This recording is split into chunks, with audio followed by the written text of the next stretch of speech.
Welcome along to the New Zealand Bloodstock Standardbred Awards for season 2023. Now that we're well ensconced in the fact that we're from 1 January to 31 December, it gives us a chance right in the middle of the New Zealand Bloodstock annual sales to be able to celebrate the previous year in a timely manner.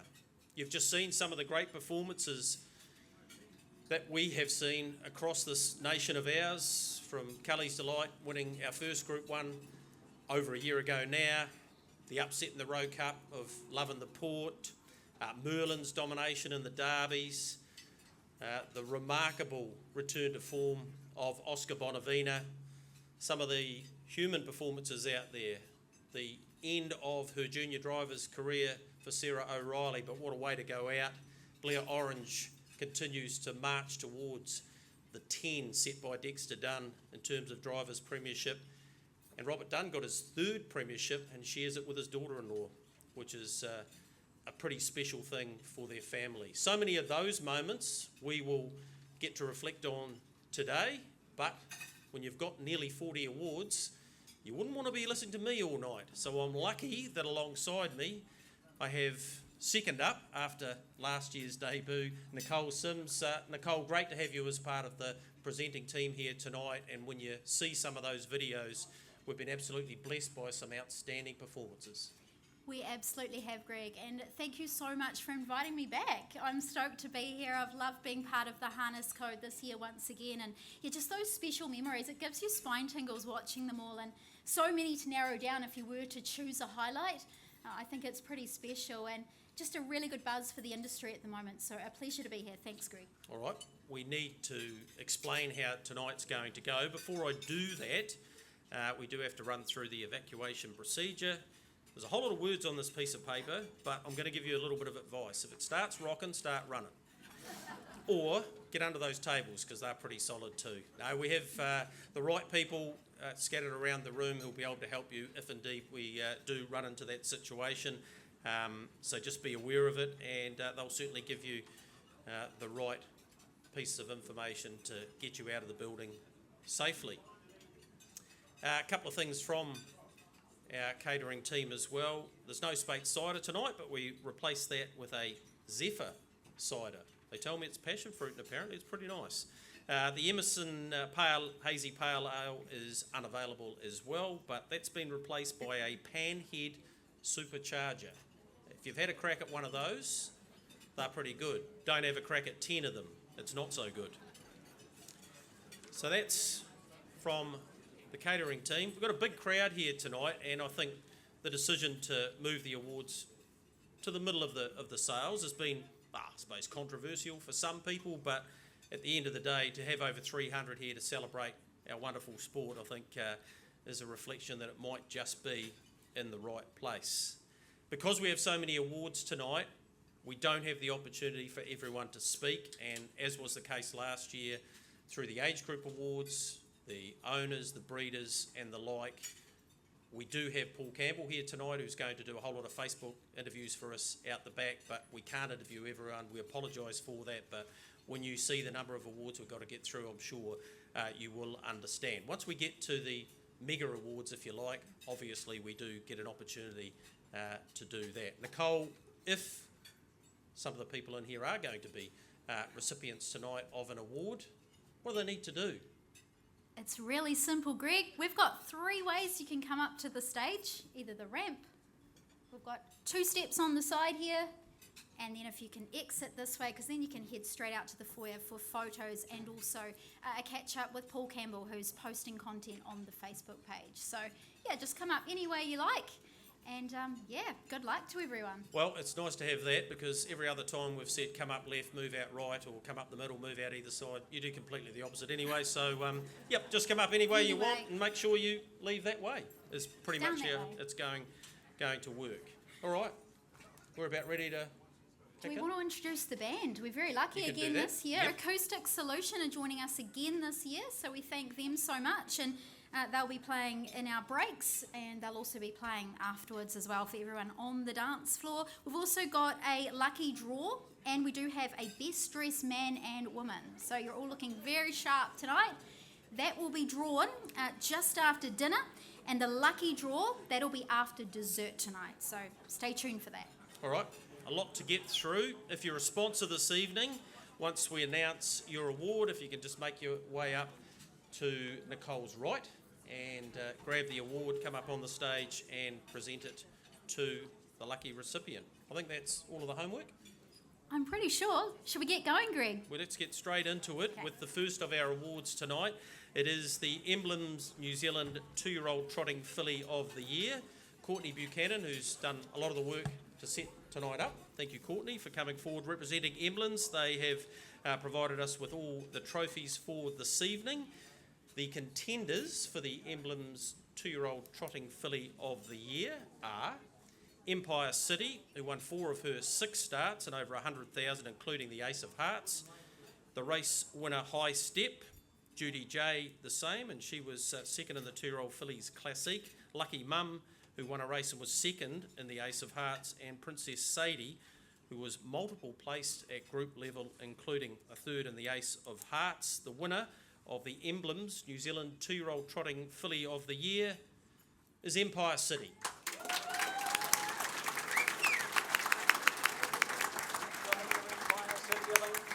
Worked on, we can have it all. High Step up 3 wide, 29.5, third quarter, then came Freya. Empire City called upon. High Step a length away. 2 off those. Lucky Mum running on wider, and then Freya. Empire City 2 clear. Lucky Mum charging home from High Step and Princess Sadie. It's Empire City holding. Lucky Mum late. Empire City though. Empire City and Ricky May won it from Lucky Mum. Princess Sadie 4th in High Step, then Freya. Aspirational Dream. Congratulations. Raced by the Arguses, bred by them, and by Volstead, of course. Brilliant throughout her season, and trained by Phil Williamson, the master, and I think Ricky drove it just about all her starts. Nathan picked up one of the wins with her as well. Well, that worked well, the first one. People made their way up on their stage in a timely manner. Right, the second of our awards is the Down by the Seaside 2-year-old pacing filly of the year. We've got Paul and Mary Kenny here from Woodland Stud to present this very important award, and our contenders for the Down by the Seaside 2-year-old pacing filly of the year, Coastal Babe, who did such a magnificent job in her handful of starts, winning 3, including the Harness Million with New Zealand Bloodstock and the Group 1 Caduceus Club Fillies Classic. Duchess Megxit, who arrived on the scene late. She won 2 of her 4 starts, but all importantly, she won the Ace of Diamonds. Another Group 1 winner, our Shangri-Lana, won the sires on show day, and Treacherous Love won a couple of races, including the delightful Lady Classic. The Down by the Seaside 2-year-old pacing filly of the year is Coastal Babe.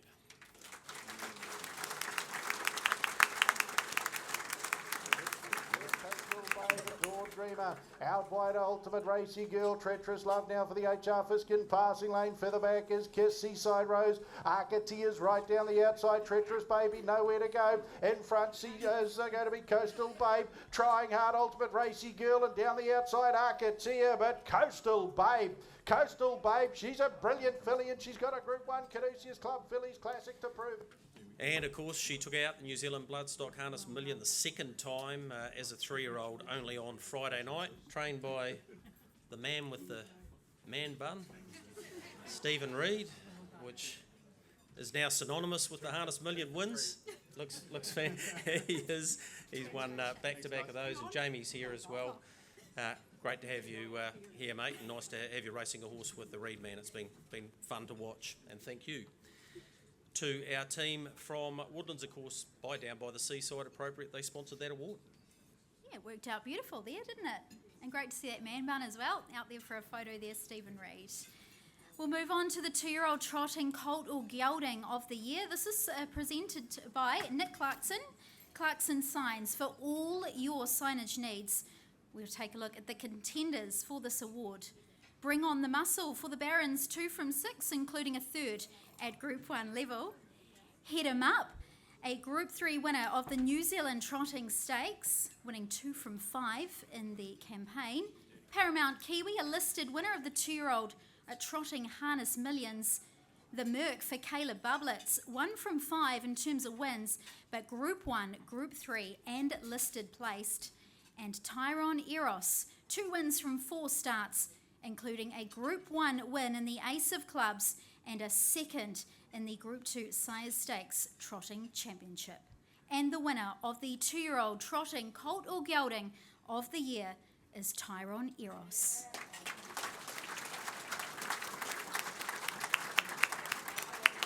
Quickly took over 30.3 the third quarter from the Merc, and then came Wilmer's Boy, a breakaway time for victory, but Tyrone Eros has opened them up here at the 150 with a 4-length lead from the Merc and Wilmer's Boy. Tyrone Eros at the 100 metres though, 6 lengths in front in the IRT Ace of Clubs for Alan and Ian Newman and Diamond Racing. Tyrone Eros wins the first group. Good on you guys. Thank you. Beautiful. Thank you. Alan Newman, Alan and Vinny, congratulations guys.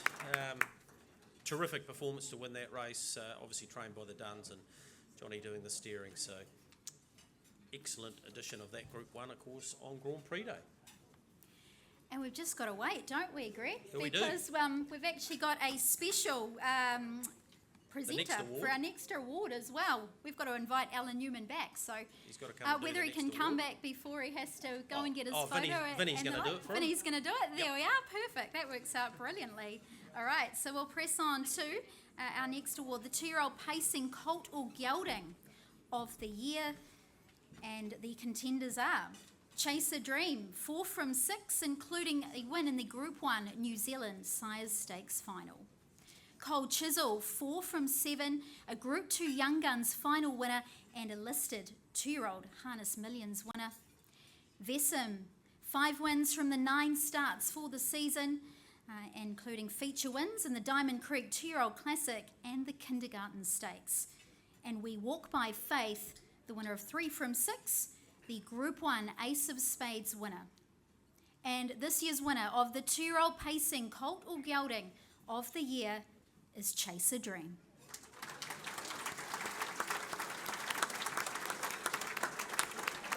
Swept up and joined Besson, 2 lengths away, Cold Chisel, Chase a Dream still in this, the leader Major Hot from Besson, We Walk by Faith, Cold Chisel, Chase a Dream, Major Hot hit the lead, Chase a Dream, he's flying with We Walk by Faith, they hit it! Oh, it's between We Walk by Faith and Chase a Dream, and if Chase a Dream has got there, that'll be one of the most amazing performances. Nicole, it doesn't matter how many times you watch that race, you're still thinking, and I'm sure you are, Olivia, how the heck did that get up? But no, stunning performance, and congratulations again to the connections of Chase a Dream, E.D. West, who's in for a big couple of days ahead of him, and the syndicate that race Chase a Dream. The next award is the Cruikshank family leading UDR junior driver. This doesn't have any contenders. Liz Bishop has made it up here for Harness Racing New Zealand.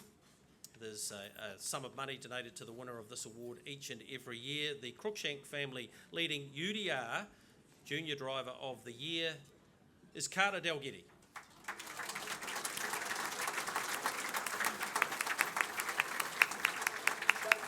Responding from the Crikey, Carrera Rapido and Major Talk running on with style from the back, Fernetti in front, coming after it, Carrera Rapido, McCrikey the far side looking for a run, Mossdale Terry, still Fernetti leads the way, a neck on McCrikey, Fernetti brave, Fernetti won it.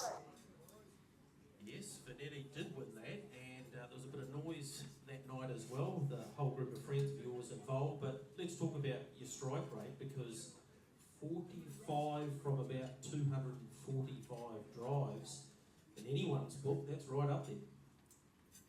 Well, I suppose it is really. I'm not going to stand up here and rap myself. But yeah, I've had a really good year and hopefully keep getting better. You had a great run, Carter, with the 3-year-olds in particular, the Watermelon Sugars, Franco Sinatra's, all for your mum and dad. There was a couple of others as well, and they certainly enhanced getting your UDR up there because they won so blooming often. Yeah, they did. The 3-year-olds I really did enjoy getting in the big races and age group racing, but yeah, I was very lucky to be able to sit behind them, and yeah, it's probably a credit to the owners putting a young fella on, so yeah, I'm right. All right, a strike rate award it is really hard to win. So to be able to have driven as many winners with the few drives that you had, that's meant that you're up the top of the tree. Congratulations. Thanks, Greg.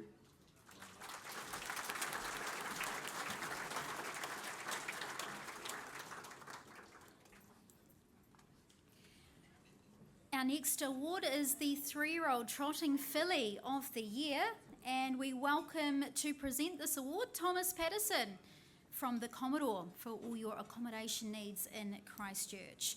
The contenders are High Energy, 1 from 4 this season, a Group 1 placing in the Trotting Derby, 3rd in the Northern Oaks and 4th in the Group 1 New Zealand Trotting Oaks. Isolate, 2 from 5 in her short career. Sadly, we never got to see her full potential.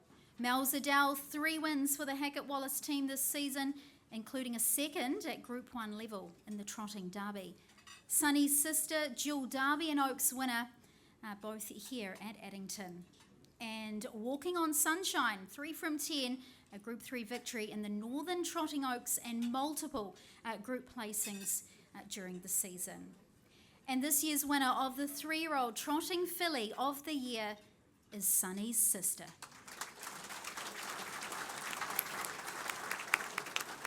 Sunny's sister, not as promised, and then High Energy. Mel Zadell, the leader. Sunny's sister, she's coming to do the double. She put him away, Sunny's sister.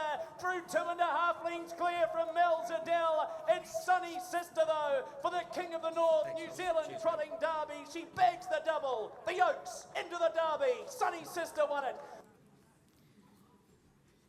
Brilliant month it was for her, taking out the Oaks and then obviously the Derby as well. It's a pretty hard thing for the female trotters to do, but she was able to do that and did it in great style. Next award is the Cambridge Raceway 3-year-old Pacing Filly of the Year. John Coolham's kindly joined us. I think it's a birthday this week. It is. There's a race name this week called the John Coolham Birthday Trot or something, so that would make sense, wouldn't it? It's not today though, John, is it? No. Okay, just wanted to clarify that.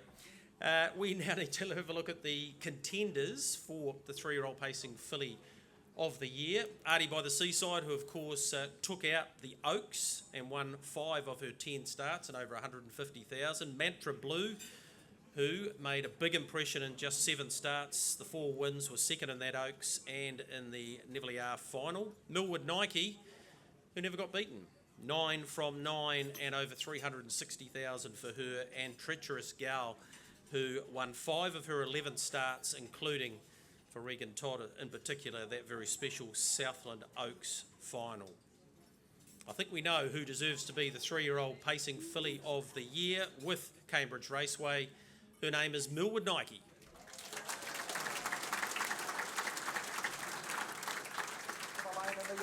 And Millwood Nike leads by a length. Seclusion, Wicked Wanda, Harder Than Diamonds, then Twist Little Girl, Advance Party, Courtney Kardash. At the 100 metres though, Millwood Nike shaken up, races away by 2. She'll remain unbeaten, and now she's got a Northern Oaks to her name as well. Millwood Nike, what a filly she is. Gentlemen, happy to see you. Steve, other Steve, Shane, all right, good stuff. Brave, mate, you got up there pretty good, mate. Yeah.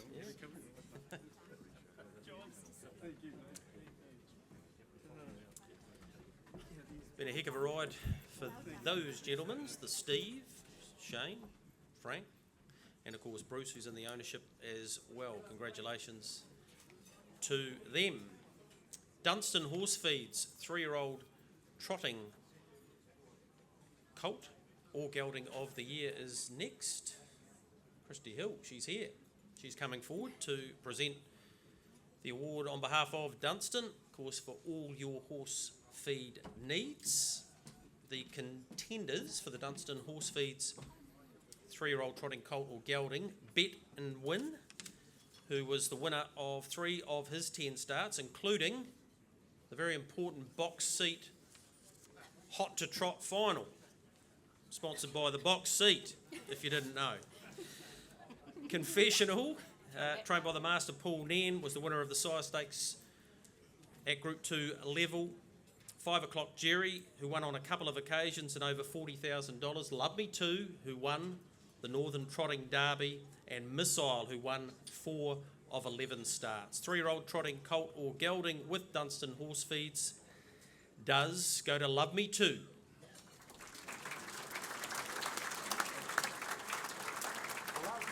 Walking on Sunshine, Castana, Virginia Clowes, Tectonic and Featherback as Artie's Peak. It's Love Me Too going great guns. The Yasuna Wop the Hill, and he's going to be crowned Northern Derby winner for 2023.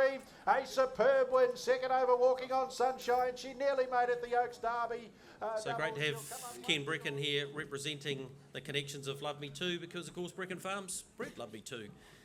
The winner of that Northern Derby, trained by Graham Rogerson and Dylan Ferguson, and on that occasion, driven by Blair Orange. So we move on now to the 3-year-old pacing colt or gelding of the year. And Greg, you're going to do the honours here of I am presenting this award on behalf of Paul and Pauline Renwick. And I just want to mention this, I thought was a really, in terms of the contenders, a really hotly contested version of the 3-year-old pacing colt or gelding of the year. What are your thoughts here, Greg? Yeah, absolutely. We're going to see plenty of these horses at free-for-all level. In fact, we already have. So let's have a look at those in contention. And on behalf of Paul and Pauline, they couldn't come tonight, had another engagement. So hence the reason why I'm about to present the award. Here we go. The contenders for 3-year-old pacing colt or gelding of the year. Don't Stop Dreaming, 6 from 9, the Group 1 Sires Stakes and the Group 1 Flying Stakes winner. Merlin, Group 1 Dual Derby winner, the Northern Derby and the New Zealand Derby on his CV as part of his 5 wins in this season. Ohoka Connor, 7 from 9, a Green Mile winner and a Group 3 Southern Supremacy Stakes winner for the Telfers. And Sooner the Better, 3 wins during the season, including the listed New Zealand Sires Stakes Sophomore Classic. And the winner of the 3-year-old pacing colt or gelding of the year is Merlin.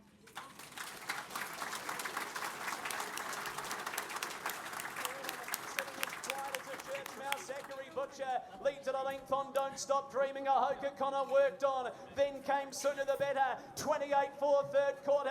And Merlin turns the corner by a length and a half. Zachary Butcher awakens the beast. He's 2 lengths clear from Sooner the Better and Don't Stop Dreaming. Merlin inside the 100 metres. 2 in front from the brave Don't Stop Dreaming. But he's going all the way, Merlin. Merlin wins the New Zealand Derby by 3 quarters from Don't Stop Dreaming. Sooner the Better. All right, we'll move straight on to our next award of the night. This one, a very special one. It's the Gavel House Newcomer to Training Award. It's going to be presented by Cam Bray, who'll come up and present this award. Quickly through the contenders. We did have 4 contenders for this award. Thomas Bamford, 5 wins for the season for Thomas, including a Winter's Rewards win with his charge Millwood Indy.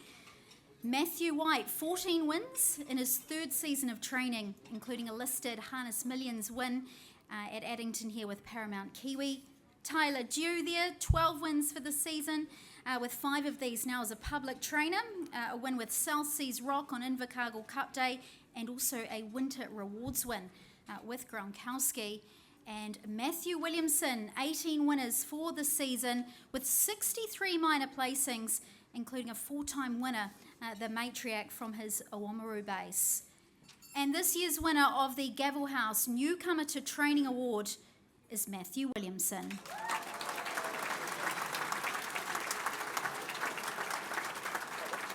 Travels well, but so does Princess Sadie the outside. Cracker Looker 2 lengths away. Pulled into the clear is Tinkerbell and then Lottie's Moment. It's Look to the Stars though. A half Princess Sadie coming and then Cracker Looker. Look to the Stars and net Princess Sadie who looks likely. Princess Sadie Look to the Stars. Princess Sadie put her nose in front and Princess Sadie won on debut.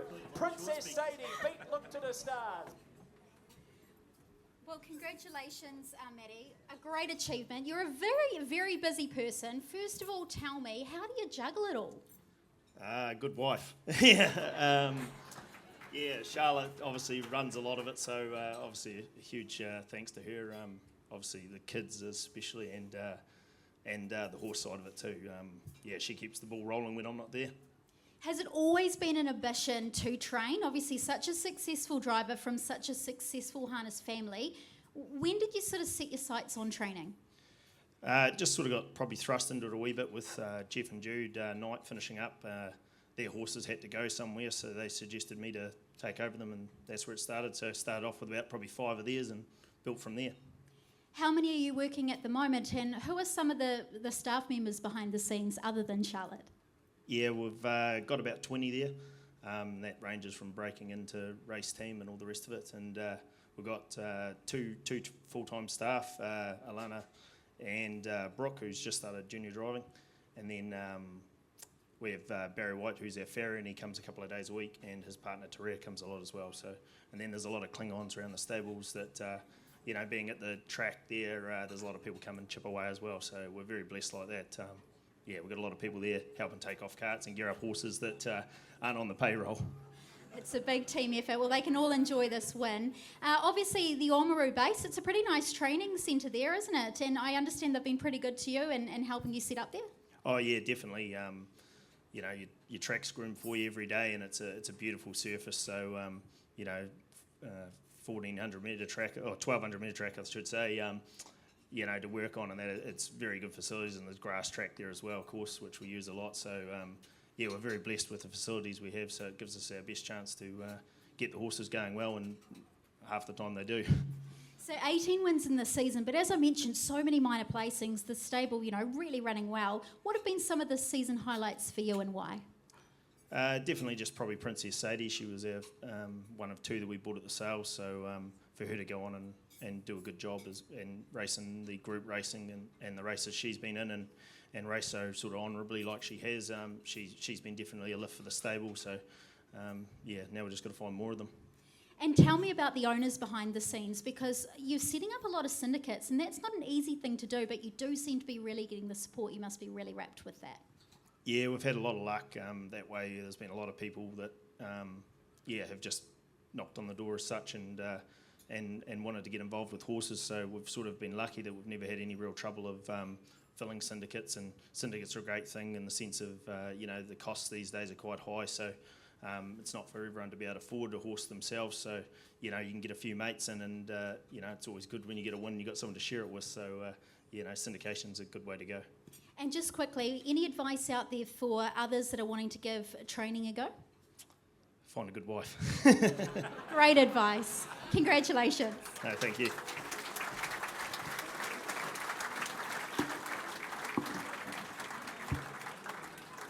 Can talk, that man.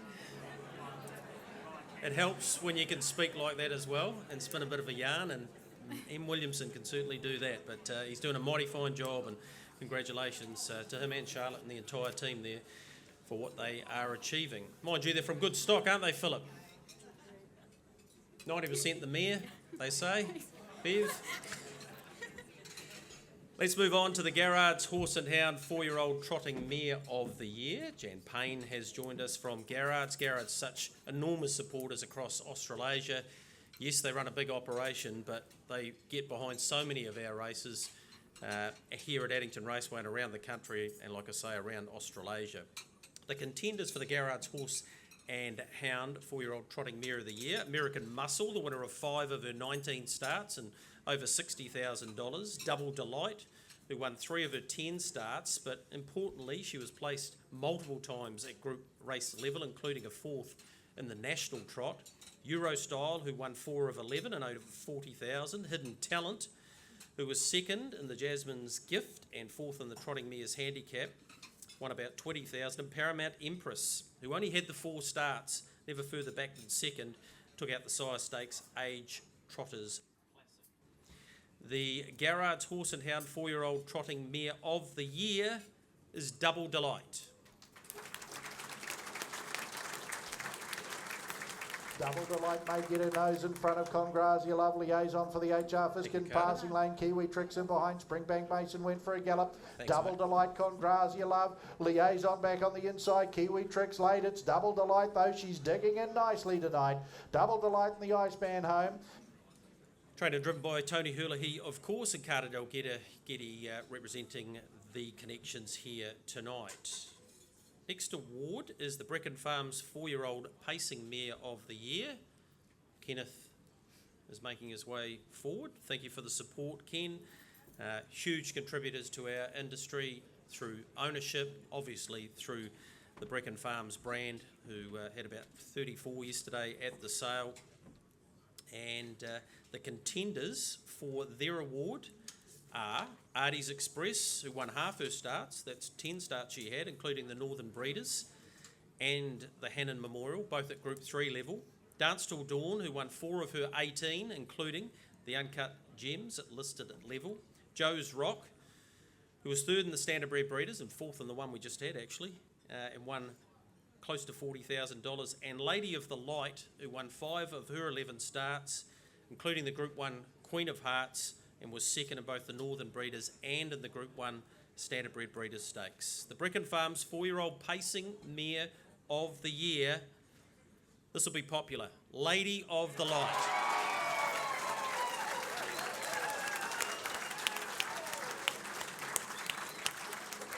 The leader, Lady of the Light, leads by 2. Artie's Express, All-American Lover up on the outside, coming home strongly, Manhattan the inner. The leader, Lady of the Light, leads by a length and a half from Manhattan. All-American Lover and Life's a Beach. Lady of the Light, the Magic Man, Morris McKendry's back. Group 1 winning at Alexandra Park. Lady of the Light, great win. Brilliant syndicate of owners that Zinni's put together, and you can see how much fun they're having. And all Zinni said, as quietly spoken as he is, beautiful. Well done, team, and they're all going to head out there and get their photo Well, I'm taken. pleased they're going out there for the That's photo. great, isn't it? That's what it's all about. 'Cause they We'll wouldn't give made them it a all- moment as they make their way They wouldn't have out. made it all up on Shall the we stage. give them another clap, everyone? Shall we, while they make their way out? Yeah, good on them.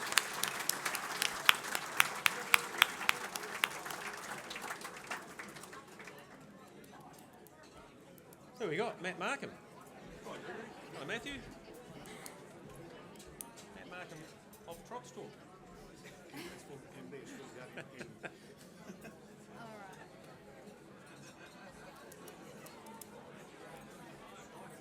We'll just let them settle a little bit. Yeah, no, that's right. Matt Markham.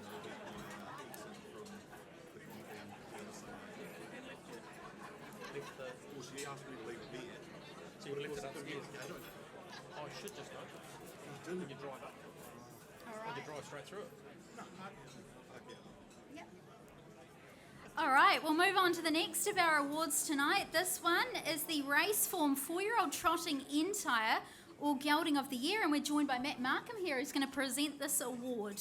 The contenders are Cormoran Strike, 3 wins from 18 and up and over 42,000 earned this season. Dream of You, 6 from 15, 3 seconds and 3 thirds as well for the Bull team. It Ain't Necessarily So, 4 races this season, 1 and over $50,000 in earnings. Mr. Love, 3 from 4, including going 3 on the bounce as well, Mr. Love. And Mystic Max, 4 from 15, the winner of the Group 3 Kai Calder Free For All Trot. And the winner of the 4-year-old Trotting Entire or Gelding of the Year is Mystic Max.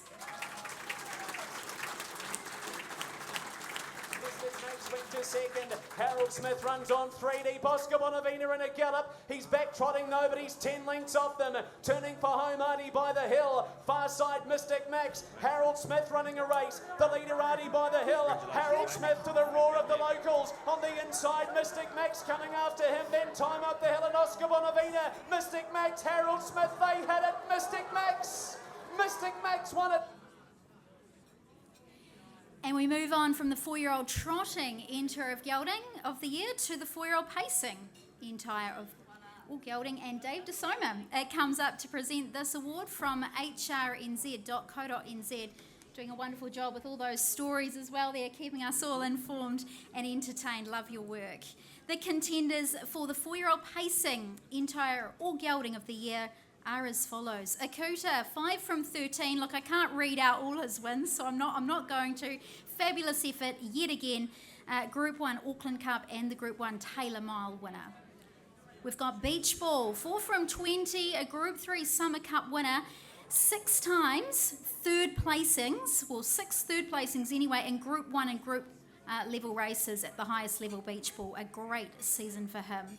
Mossdale Ben for the Hope team, 4 wins from the 15 starts, including a winner of the Group 3 Morris Holmes Vase. And we've got Republican Party for the Dalgety team, the Group 2 Canterbury Classic winner this season, and 2 seconds at Group 2 and Group 3 level as well. This year's winner of the 4-year-old pacing entire or gelding of the year, the award goes to Akuta.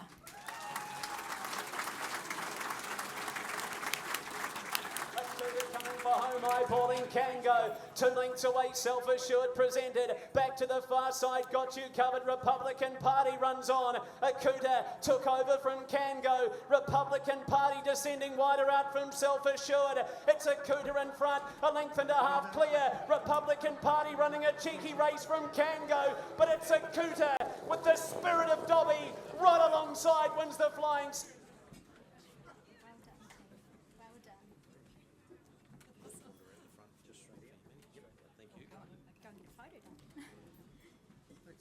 Of course, the Auckland Cup winner and outstanding in the Ashburton Flying Stakes, second in the Cup, and racing with the spirit of Dobby in those later races of the season. The next award is the Future Wealth Stablehand of the Year.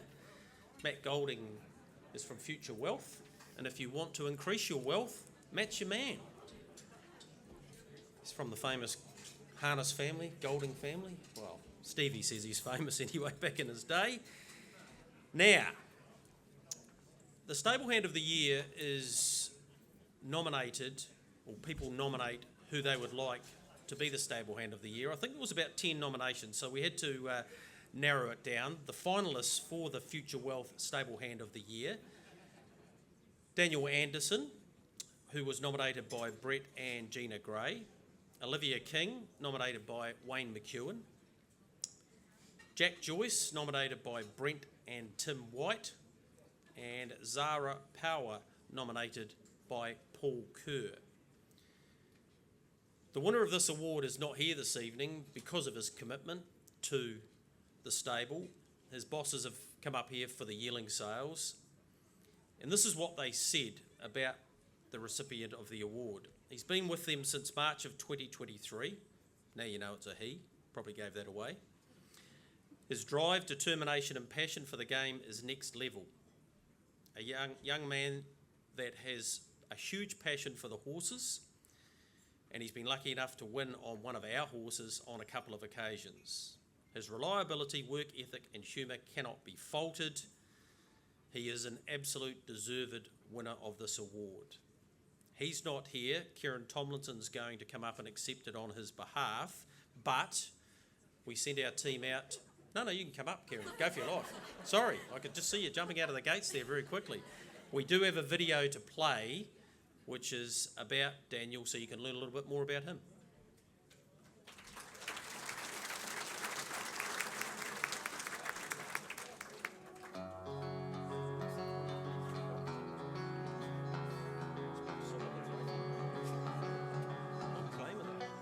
Hi, I'm Daniel Anderson. I'm 22. I'm a junior driver and I work for Brett Gray.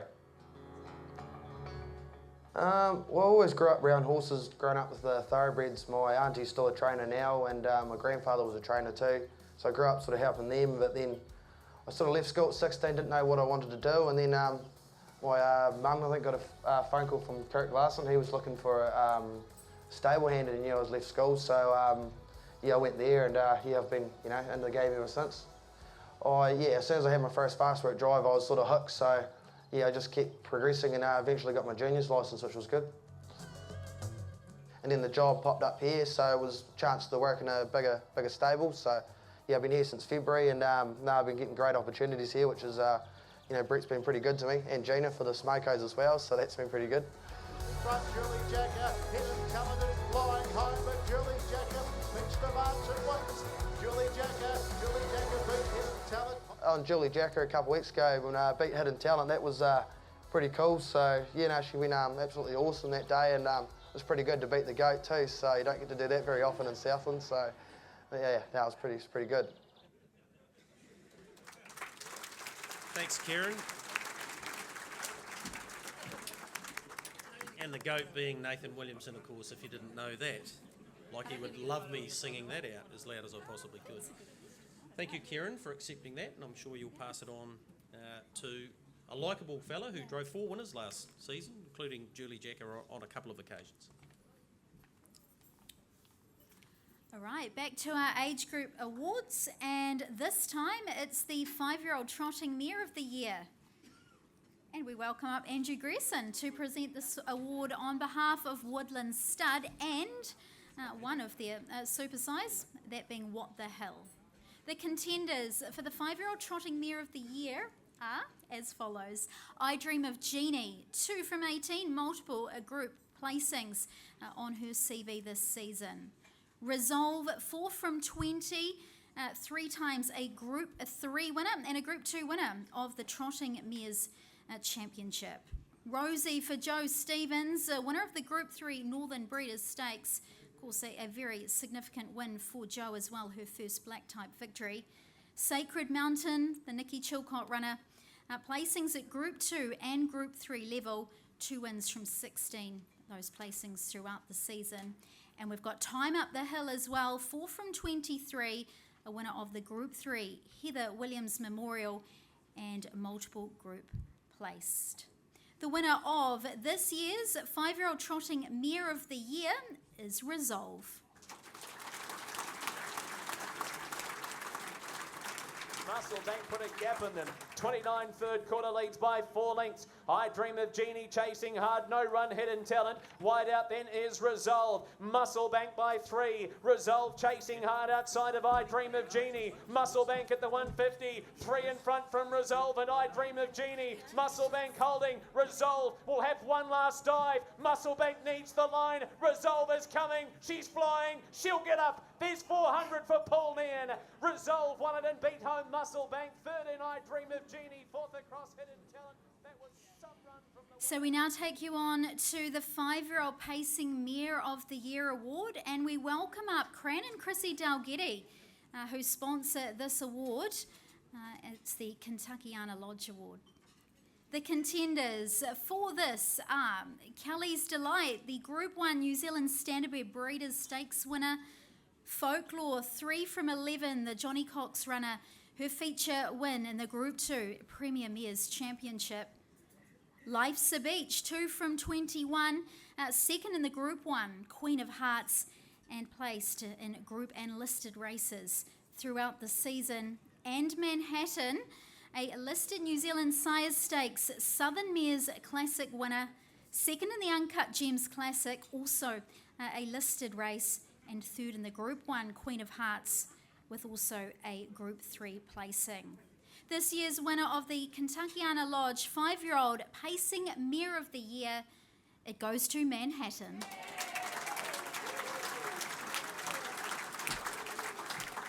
Manhattan at the 300 metres in full flight, leads by 2 lengths, Dance Till Dawn. Life's a Beach giving chase, but she's 7 lengths off the leader. 30 seconds, 3rd quarter. Manhattan 2 in front, Dance Till Dawn. Life's a Beach running on from Inside a Twist. Manhattan 2 clear, Dance Till Dawn running a cheeky race. She's coming after Manhattan. Manhattan, Dance Till Dawn. Manhattan lifting, she's ahead in front. Manhattan holding, and Manhattan won it. Manhattan takes the Bob McCardle Southern Mares Classic and beats Dance Till Dawn.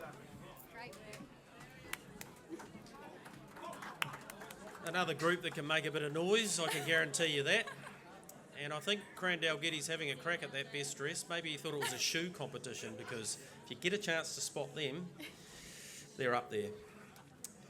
She was brilliant, Manhattan, throughout the season. Lucky enough to see her in Australia. She finished 2nd in a Group 1 over there, the Golden Girl too. So pleased to see her take out that award. Next award is the New Zealand Horse Ambulance Trust. Liz Bishop's up here. Liz has been part of the trust and putting together that wonderful service that we have on a race day. Contenders for the 5-year-old and older trotting entire or geldings. Eurocash, the winner of 3 of its 18 starts, including the Anzac Cup, was 3rd in the Rowe Cup. Lovin' the Port, who won the Rowe Cup and did a great job throughout the season, including winning the Worthy Queen here on Cup Day. Majestic Man, the old man of trotting, but He ran some incredible races again, including winning the Cambridge Trotting Flying Stakes. Muscle Mountain, who won 8 of his 12 starts, including the National Trot and the New Zealand Trotting Championship. And Oscar Bonavina, who won 7 of his 15 starts, including the Trotting Free-for-All and, of course, the Renwick Farms Dominion, amassing $370,000. The New Zealand Horse Ambulance Trust 5-year-old and older trotting entire or gelding of the year. It's Oscar Bonavina.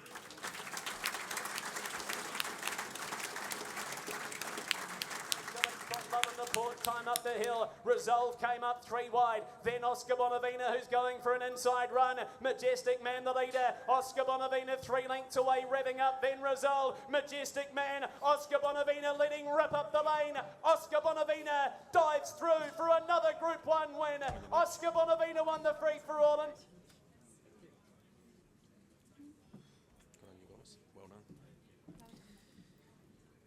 was trained by Mark and Nathan Purdon, and that was the second of his big Group 1s in a month there, winning the Livermore Trotting Free-for-All. We're getting through these awards, not too far away from dinner. The next of them is the Harness Life 5-year-old and older pacing entire or gelding of the year. More than just a website, head to Harness Life and harnesslife.nz it is, and check out everything you need to know about getting involved in this sport. Let's have a look at the contenders for the 5-year-old and older pacing entire or gelding. American Me, he got a Group 1, which meant so much to his connections to Brett and Tim White, and obviously Sarah O'Reilly. Winning the Invercargill Cup, almost as important to Sarah as the Methven Cup winners, we well know. Copy That, who took out the Race by Grins, the $1 million race, also the City of Auckland free-for-all, and of course was robbed later in the season of being able to defend another cup. Old Town Road, who won the Holmes DG and was multiple placed at group race level. And Self Assured, the winner of 3 of 14, the $2 million earner, who amassed over $360,000. Terrific group of horses there, any one of them you would love to own. But the Harness Life 5-year-old and older pacing entire or gelding of the year goes to Self Assured. Self Assured travelling well, but he's 6 to 7 lengths off them and got you covered back with those. Purdon now goes for Akuta, 300 metres to go. 29-2, third quarter, a half in front. Artie's Express, Ben Mossdale, Ben from Beach Bull. Self Assured running on wider. Akuta getting urgent. Mossdale, Ben far side. Self Assured, he's in this. Akuta, Self Assured, he's coming at him. Self Assured over the top. He's going back to back in the free for all. Self Assured. Yeah, brilliant performance it was from him, winning the New Zealand free-for-all, coming from last for the Master A.G. Hurley, and of course he won the Messenger as well. He's just been an incredible performer, has Self Assured. Do you see Jean? She was walking out there and she just looked back to watch Jimmy, as they refer to him, win again. He's been such a special horse to Jean. Right, Nicole. Well, this is my favourite award, and I'm really honoured to get to present this one again. This is the Best Moment of the Season award, as voted by all of you and the people. Really cool concept here. Obviously, everyone can submit a moment of the season that they think should make it through. HRNZ, in terms of the votes, narrows it down to 4. The contenders for this year's Moment of the Season to be presented here, the award winner presented by Stevie Goldings. We welcome them to the stage. Let's get through the contenders here. First of all, it's Dreams Are Free's win at Winton on the 19th of November, which of course had to be seen to be believed. Rosie winning the Group 3 Northern Breeders Trotting Stakes, giving both Joe Stevens and Dylan Ferguson their first group race success. Sarah O'Reilly's winning the Methven Cup. Very special to Sarah. It was her goal to win the Methven Cup, and she certainly got it there with American Me. And how about the last of our contenders, Wilson House, winning 5 races on the card there at Manawatu on the 12th of December. A fantastic achievement. This year's winner, as voted by the people, of the best moment of the season is Dreams Are Free's win at Winton on the 19th of November. Once I missed it here. Oh, Dreams Are Free. I should have been looking at the start here. He's about 30 metres away. The odds-on favourite, Dreams Are Free. So Dreams Are Free is going to miss it. The lights on, they're racing. Jenny Gump came out very quickly and will spare to the lead from Elle's Angel in the early stages. Max Back began fast. And Dreams Are Free tacks on, but still last on the banner. Up to the corner. In the leader, Jenny Gump, Sporty Charlie. Right as out 4 wide. Out 5 wide, got a like Bill. 6 wide was Dreams Are Free. Elle's Angel gets the runner. Jenny Gump in front. Elle's Angel right as Dreams Are Free. It's still rocketing home on the outside. Is this one of the best wins coming up ever? Dreams Are Free moves up on the outside, grabbed the lead in the post and won. What an effort! That was phenomenal. Dreams Are Free. That was incredible effort. He's missed it out by some 40 metres, still last on the band. I think he got up right on the post. Sorry. All right. Well, we've got to find out a bit more about this because it did had to be seen to believe, didn't it? Nathan Williamson. All right, so we've just seen the video. What were you thinking in the score-up? Bugger, pretty much. Look, it was a wee bit of pressure going into the race because it was a race he had to win to qualify for the Grand Prix 2-year-old race. So, we sort of, probably thought we'd done our chips at the start, that was for sure. So he'd always shown ability in the starts prior, and I think his run for second, that was phenomenal itself, wasn't it? But I guess when that happens, what is your first thought? Like, do you give up? What do you do? Just try and get him back into rhythm? What was going through your head? Yeah, well, pretty much, just tried to settle him down back into his gait, and then, they were sort of chasing along there, but they sort of weren't coming back to me as quick as I'd hoped. So we just sort of toiled away there, and I was quite surprised coming towards the 600 or 700 that I still had, quite a bit of horse left, and then as we tacked on, he was, still full of running. So it was a pleasant surprise to get the win. How did he feel? Because obviously he's a very good horse. Do you feel like that was one of his real strong wins in terms of the work he had to do in the run? Yeah, well, it definitely was. I mean, it was, some of the times he run was, pretty phenomenal. So, it was definitely sort of probably his best run of the season, that's for sure. But, it was sort of a hard way to win the $8,000 or whatever it was. But, he certainly stamped himself as a very good horse. And this award is very special because it is voted by the people. And I understand pretty much the whole of Southland got in behind voting for you here. So that's pretty cool, isn't it? Yeah, no, that's right. Well, obviously Johnny Turner down home, he plastered it all over Facebook, and there was thousands and thousands of views and comments and what have you. So it got pretty popular. So it was certainly a good moment, and we were sort of just as thrilled as anyone to pull it off. Congratulations. Cheers.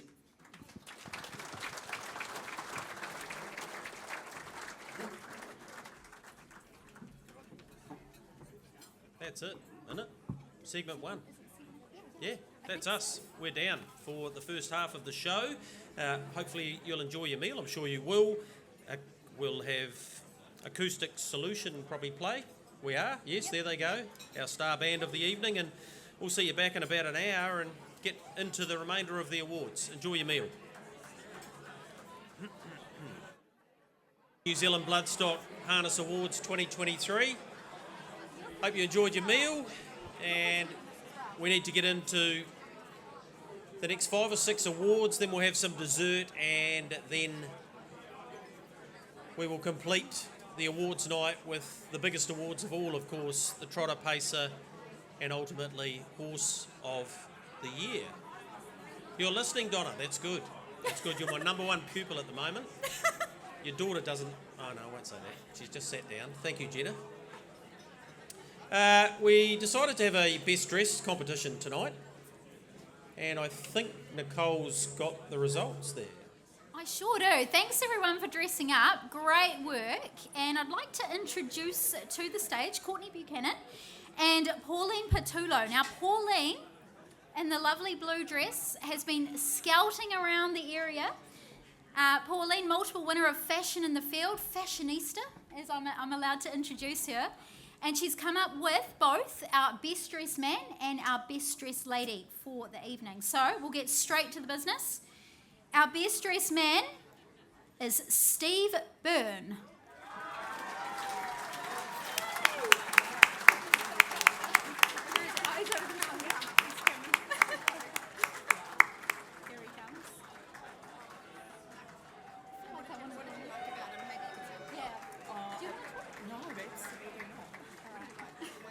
Bit of fanfare for Steve.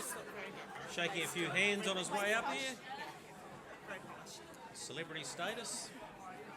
Find you, Steve.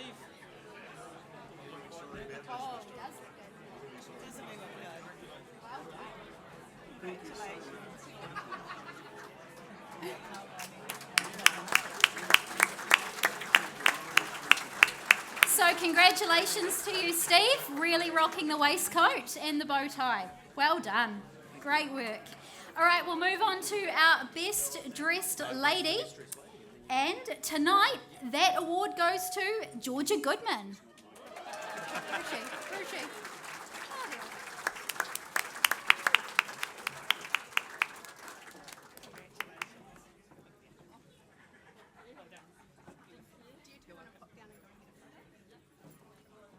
Wonderful, thank you. Thanks, everyone. Great work.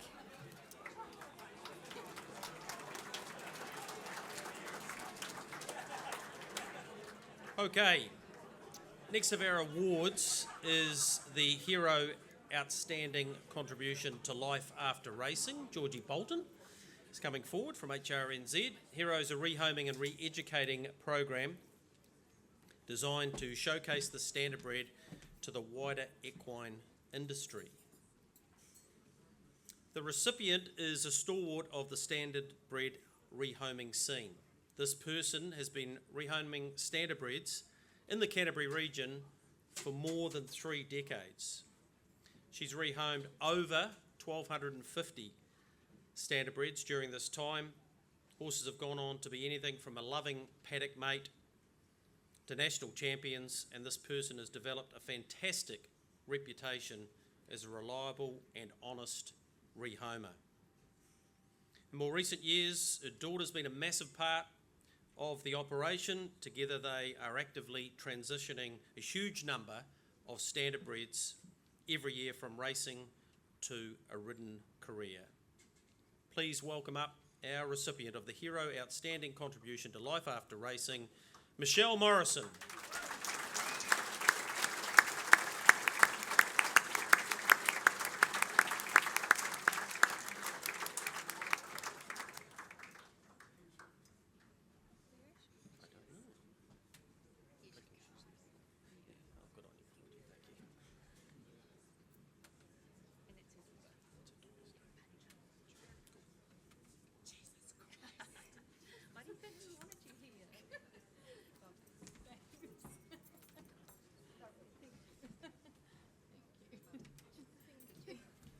Thanks, Georgie. Michelle, you're not going anywhere. Oh, do I have to talk to you? I won't relay exactly what you said as you were coming up the stairs because it's a family show. I think this is a fair reflection of what the people really mean in this room, or what you mean to them, because this game wouldn't survive without people who are prepared to rehome these horses, and you've made it, in many ways, your life. Oh, great, it's one of those.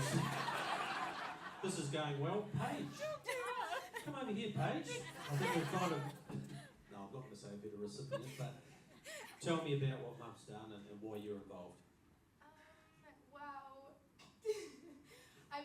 the only reason I'm really involved is because Mum kind of got to an age where she couldn't really...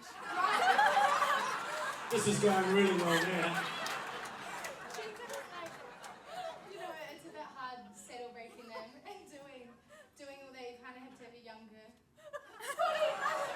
A younger body, lovely. No, In a nice way, you're saying it in a nice way. Absolutely you are. What about being respected by the industry tonight, though. That's got to be pretty cool, not only for your mum, but for your family. Yeah, it's really awesome. Like, thanks everyone. 1,200 horses. That's a heck of a lot of work. Yep. Why do you do it? Because I love the horses. Honestly, that's what it comes down to. My auntie and uncle started me off on this, I won't say how, Karen and Frank Bennett.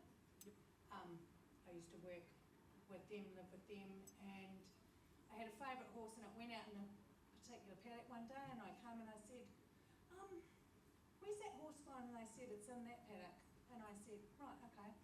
Can I saddle break it and try to sell it? And they said, okay. And that was when I was 19, I'm 53 now, and I rehomed that one and that was the end of it. The rest is history. 1,250 odd horses and probably a few more, to be fair. It's great to be able to acknowledge you tonight, to both of you. Thank you so much for what you do, and congratulations on the award. Thank you.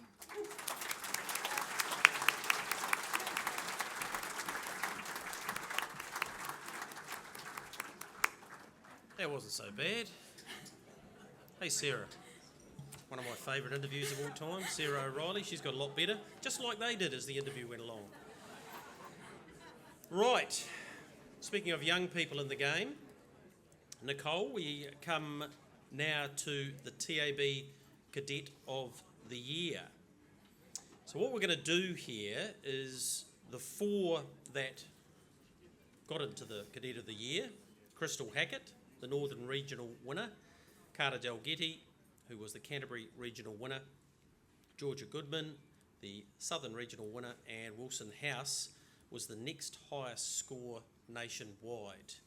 We're going to watch the video, bring the four of them up here and talk to them about how their day went and then give you the results of the day. Oh, this sucks. I'm so bad at this. I'm Georgia Goodman and I work for Nathan Williamson. My name's Wilson House. I work for Michael House. I'm Crystal Hackett and I work for Barry Purdon, Scott Phelan Racing Stables.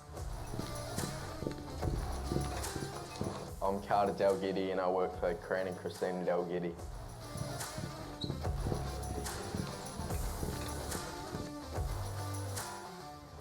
Everyone calls me, well, quite a few people call me George. I don't know, just because it's a short version of my name, I guess. My nickname's Lana Cameron used to work for Dad when I was really young. She used to always call me Wilma, and now everyone either calls me Wilma or Wilbur. No, I don't have a nickname. Yeah, nickname's The Bomb. How it's come about, no, it's a lot of different stories, but yeah, The Bomb.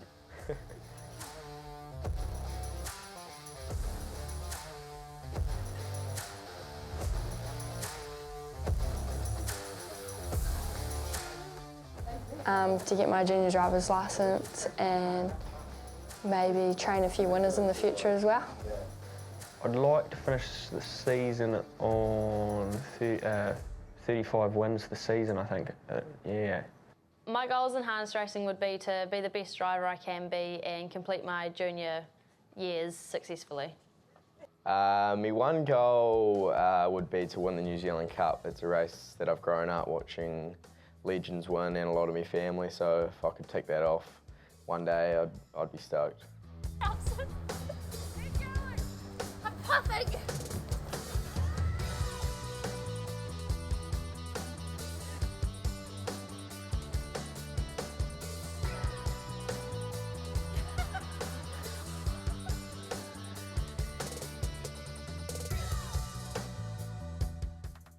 Probably leading Pembroke Playboy out in the Cup the last 2 years.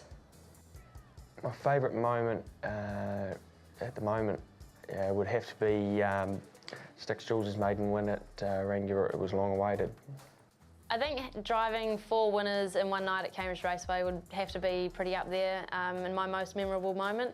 Also, running second in the Group 1 Caduceus Club 2-year-old Fillies Classic this year was also quite high up there in my list. Definitely would be winning the Invercargill Cup with Krug. It was an incredible feeling. especially with the horse, and the crowd was just amazing that day, and first Group 1 in Southland, it was unforgettable. 4, 3, 2, 1.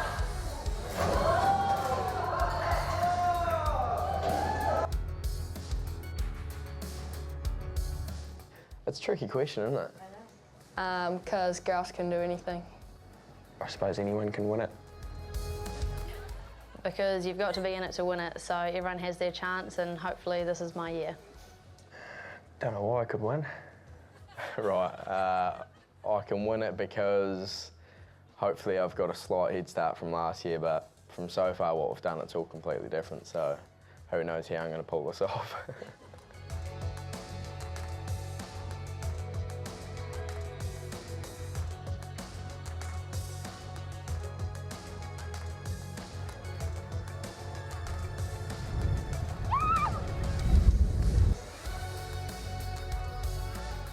Probably Crystal, because, you know, she's a girl as well, and I think she'd be good at it.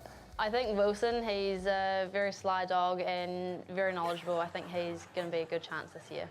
I feel like Carter, it's his second year. He was here last year, I think around second to last year.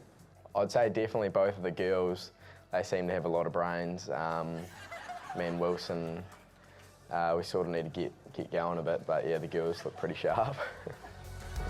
We're going pretty fast. Is this a sort of race speed now? Not quite yet, no. Are you sure? Yeah, I'm sure. Holy moly. No, we're still just jogging along.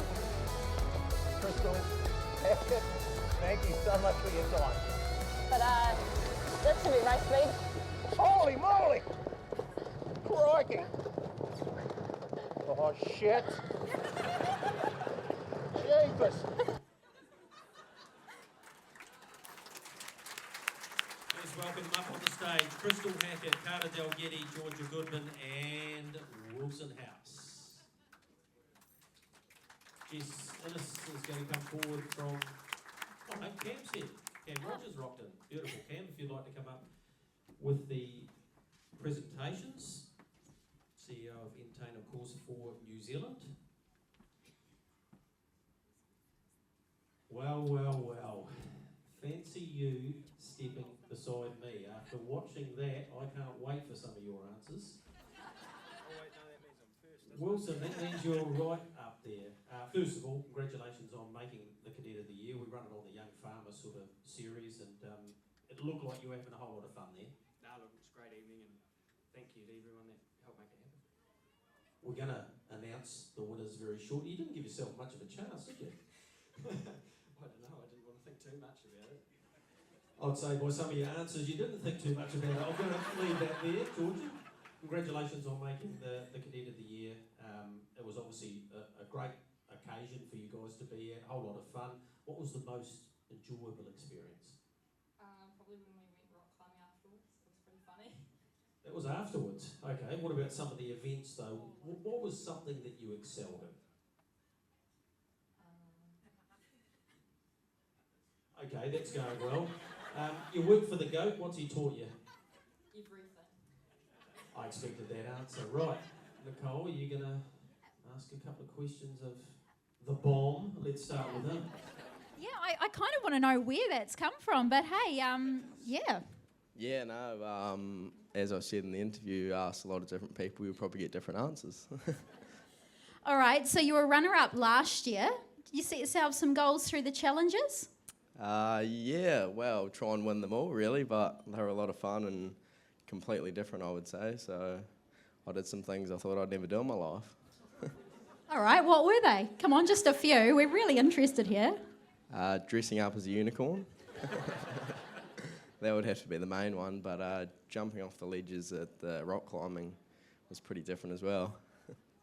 Did you find anything else about yourself maybe you wouldn't have known? I guess obviously that you can pull off a unicorn suit, but anything else?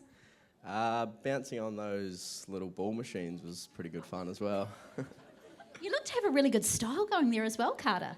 Oh, it's all in the quads.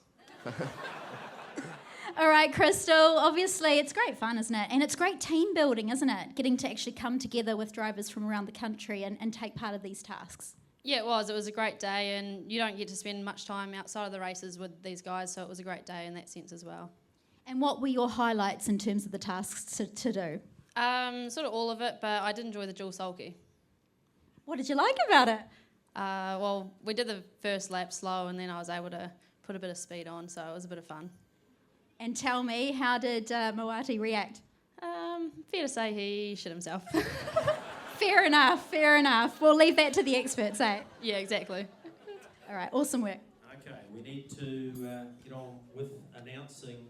We'll start with the runner-up.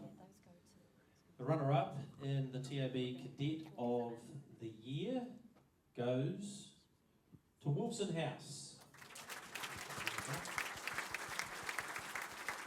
Thanks, number forward. Well, there you go, Wilson. You went better than what you thought you were going to go. Second. You know, definitely. No, it was a good surprise. You've had a heck of a last year, driving so many winners for your father, obviously, and we know that you want to establish yourself more than just as the Michael House driver, if you like. What are your goals for the upcoming season? What are you looking forward to? Making the champs is obviously clearly at the top for most. Yeah, no, definitely. Looking forward to junior champs. Hopefully I'm on it. Okay, we might work on some speaking and stuff like that, because normally it's not a problem for you, but anyway, we'll leave that there. Congratulations on being runner-up. The winner of the TAB Cadet of the Year, can put your round of applause for Wilson too, great effort. The winner of this year's Cadet of the Year, sponsored by the TAB, is the bomb, Garda Elgeti.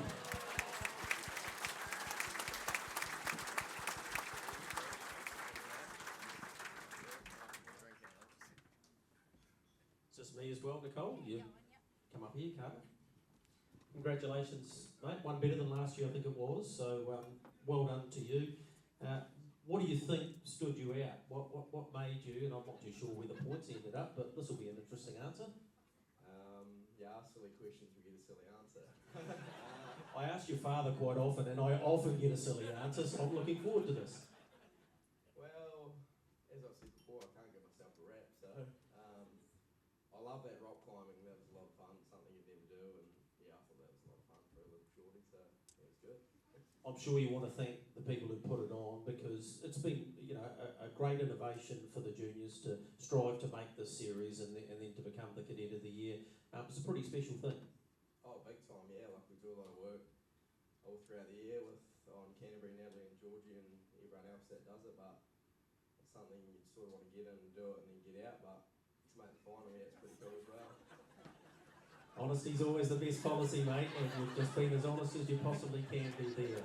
I think our sport's in pretty good state. We've got a couple of lovely young ladies here who obviously can perform as well, and Carter taking it out ahead of Wilson. Put your hands together for our cadets that made the final, and ultimately Carter's the winner. Congratulations.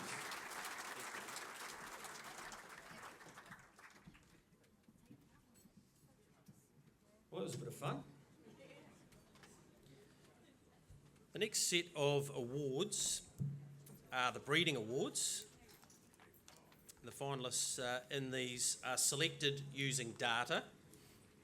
The finalists for the Owners Awards are as well, and then it's voted on by a panel. Now, I can guarantee you that neither myself or Nicole weren't part of the panel, so if you have any grievances against whoever these recipients are, it's probably best not to come up and talk to us, because we weren't on that panel. I can't tell you who was, but the first of the Breeders' Awards, John Mooney is here to present that for us. And the Breeders' Trotting Broodmare of the Year.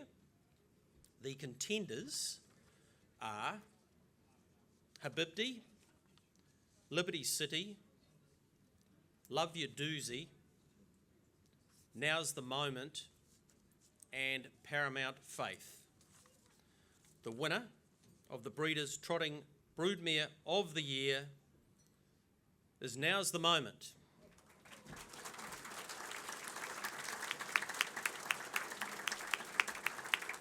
Now's the moment, the mother of Oscar Bonavina, who of course won those couple of Group 1s. And of course, Dr. Hook was her first foal, and Moment of Truth won about 30 races, so she's done an incredible job, and John Purvis has come forward.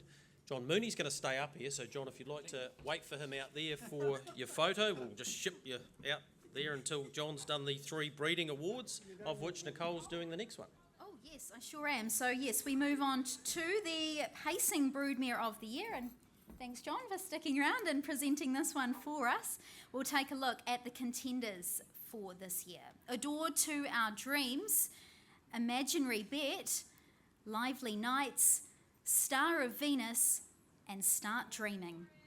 This year's Pacing Broodmare of the Year, on behalf of the body of breeders, it goes to Start Dreaming.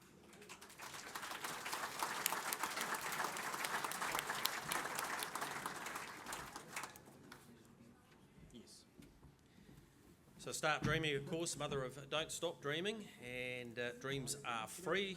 Don't Stop Dreaming won 6 of its 9 starts, and dreams are free, we saw, win the People's Choice. The next award is the Breeders' Breeder of the Year. Shouldn't go too far, that bloke. Just wait. I'll let Nicole announce who it is, because we all know who it's going to be now. We all know who it's going to be now. We've given the cat away. But the Breeders' Breeder of the Year, presented by John Mooney, and it will go to Studholme Bloodstock. To Brian West. So can we welcome Brian West back to accept another award?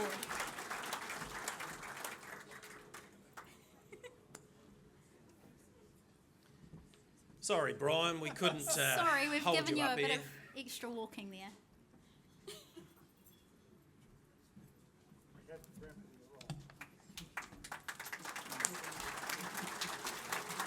Hang on. Don't go away, BD. Well, congratulations, Brian. Great to have, obviously, 2 awards, bang, bang, and a great season for Studholme Bloodstock. How did you first get an interest into harness racing? As a child, my grandfather took me to the country meetings when I was about from 12 onwards, and I got hooked. And of course, in those days, being my age now, you didn't have a lot of things you could do, with exciting, but I found racing very exciting. What did you find exciting about it back then as a child? Oh, I can't tell you exactly what it was about, but it was the thrill of having a little bet.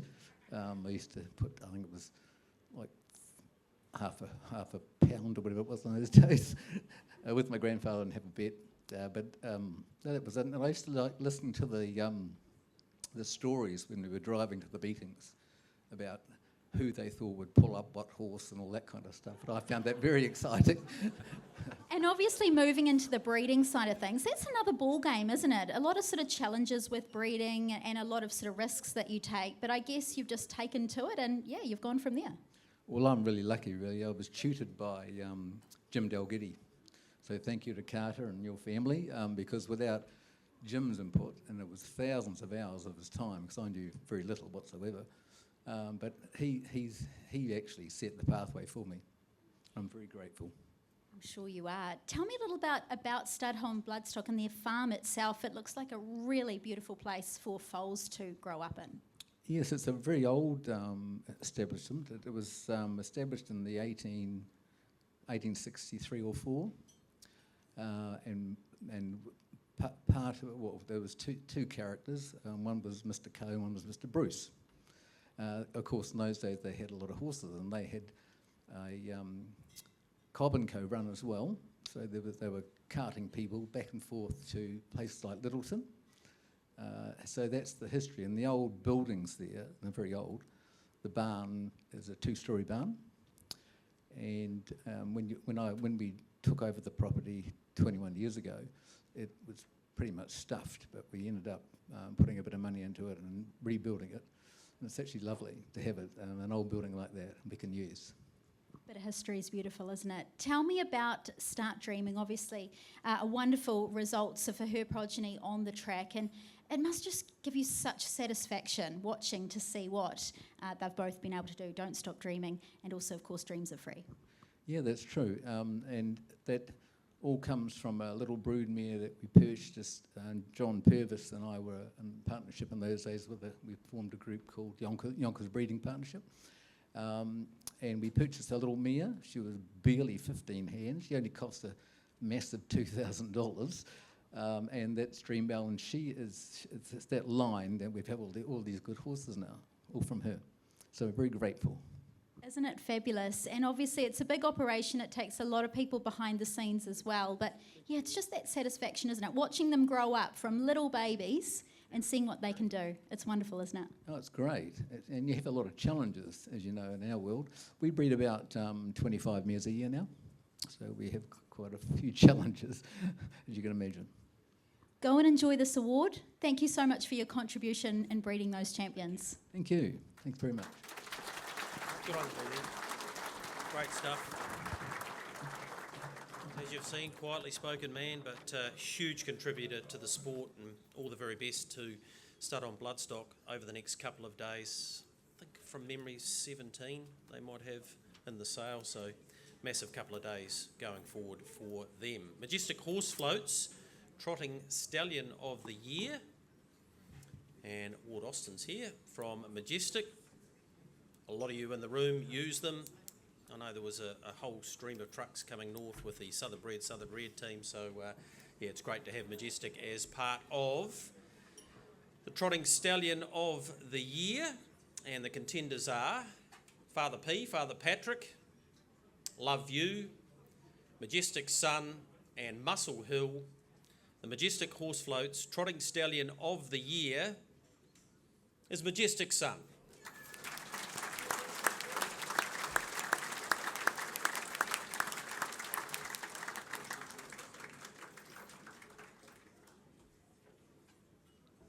Ivan Burns is here representing Alabar, 130 starters of 66 of those were winners of 128 races and just over $2 million in stakes. So he's been a remarkable stallion and he deserves to get that award this evening. Thank you. Thanks, Ivan. Thanks very much.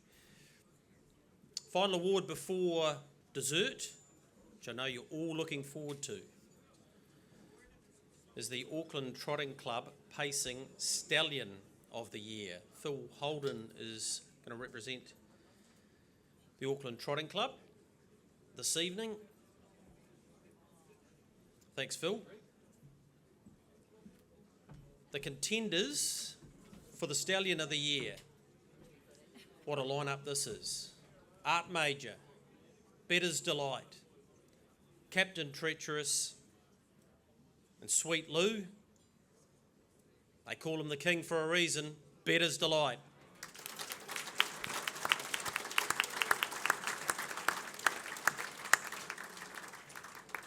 $243 starters, of which 130 of them won, and they amassed more than 2,450 winners of close to $5 million in stakes. For any normal stallion, that would seem ridiculous, but for Better's Delight, it's what we come to see year after year. To Paul and Mary Kenny and to Andrew Grierson, congratulations again on another top award. Thank you. That completes this part of the awards. Dessert time, and then we'll get into the big bangers as tonight continues with New Zealand Bloodstock.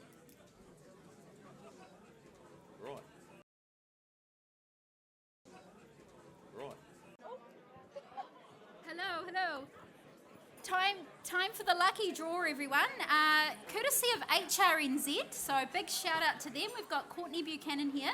And I'd also like to introduce everyone to Kay Robson Thomas here in this beautiful sparkly dress, who has been organising tonight all of our awards behind the scenes. That's a really big job. So a big ups to her. She's taking care of the graphic designing now for HRNZ. So big thanks to you, Kay. All right, let's get underway. Who gets to draw it out? Now, by the way, we've got 310 people here today, and all of you are in the lucky draw. You didn't even have to do anything. Do I get to... Oh, I have the power. Oh, gosh. I'm going right to the bottom. Okay, I need just one. Okay, who is it? Craig Wiggins. Where are you, Craig?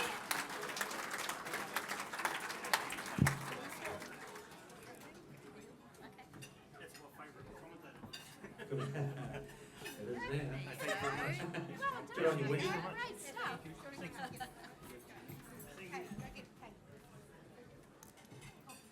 Okay, on to the first of our home straight awards, if you like. John Hartnell's joined us.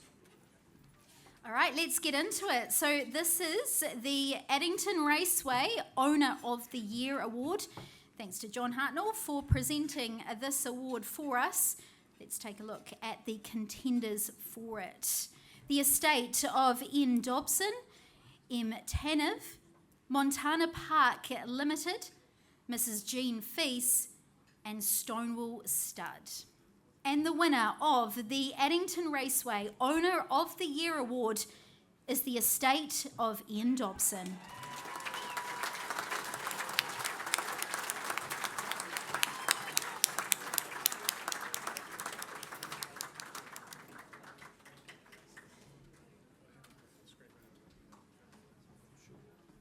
It's obviously a huge year for the family, losing Ian, but the quality of his horses and what they're able to achieve on the track, obviously Akuta, Muscle Mountain, Don't Stop Dreaming. It's a pretty special award to have won. He's won it before, Ian, so a multiple winner now, and it's great to have the family up here.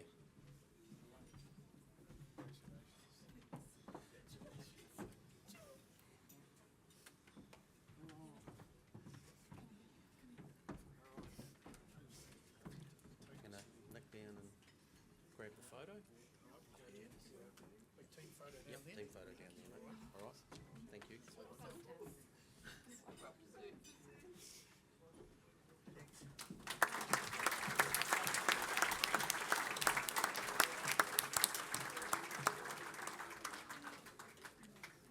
All right, we'll get straight into the next of our awards. This award is sponsored by Southern Harness. So we do welcome up Jason Broad to present this award. No, not Jason Broad, there we are. It's Penny Baines. Thank you, Penny. All right, we'll take a look here. So this is, as I mentioned, the Junior Drivers, or Junior Driver of the Year. As we take a look here, and this award goes to Sarah O'Reilly.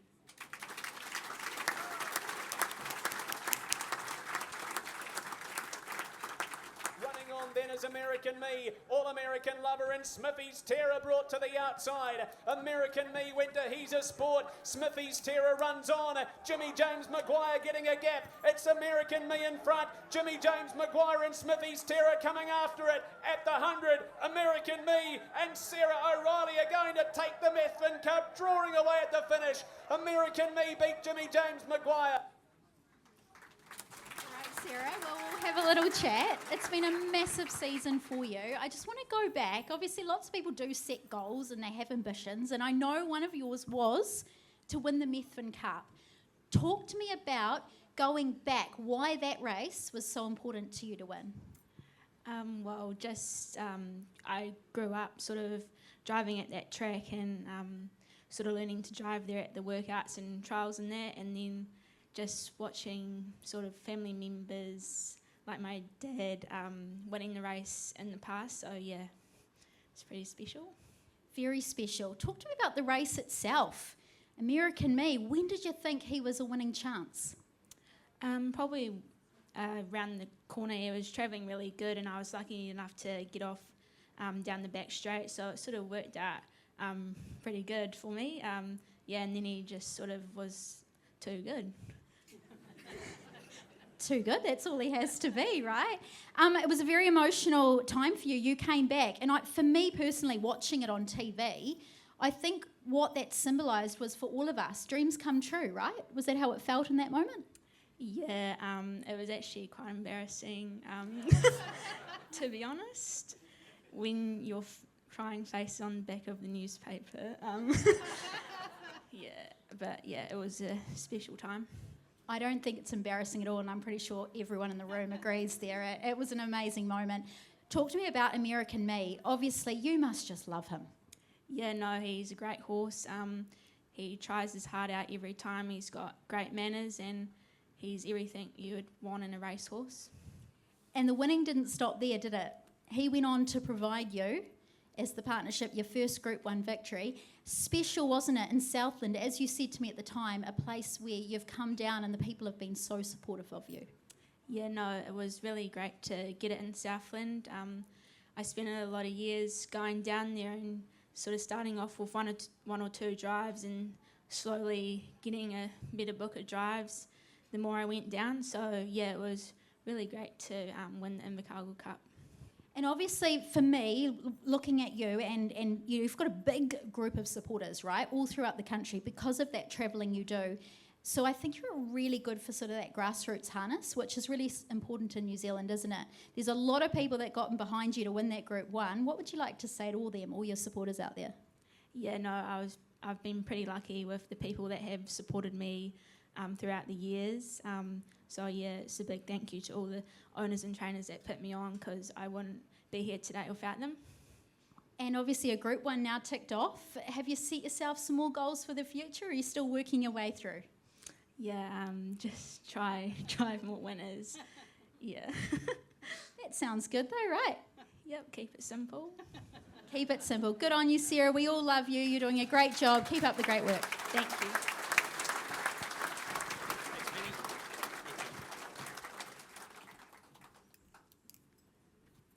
Cool. From Sarah O'Reilly, we go to the TAB leading driver. And Jess Innes is coming forward to present this on behalf of the TAB. Mentioned before the great job they are doing to help promote our sport, and it's great that they're getting behind the leading driver for the 6th consecutive year. Please welcome up onto the stage Blair Orange.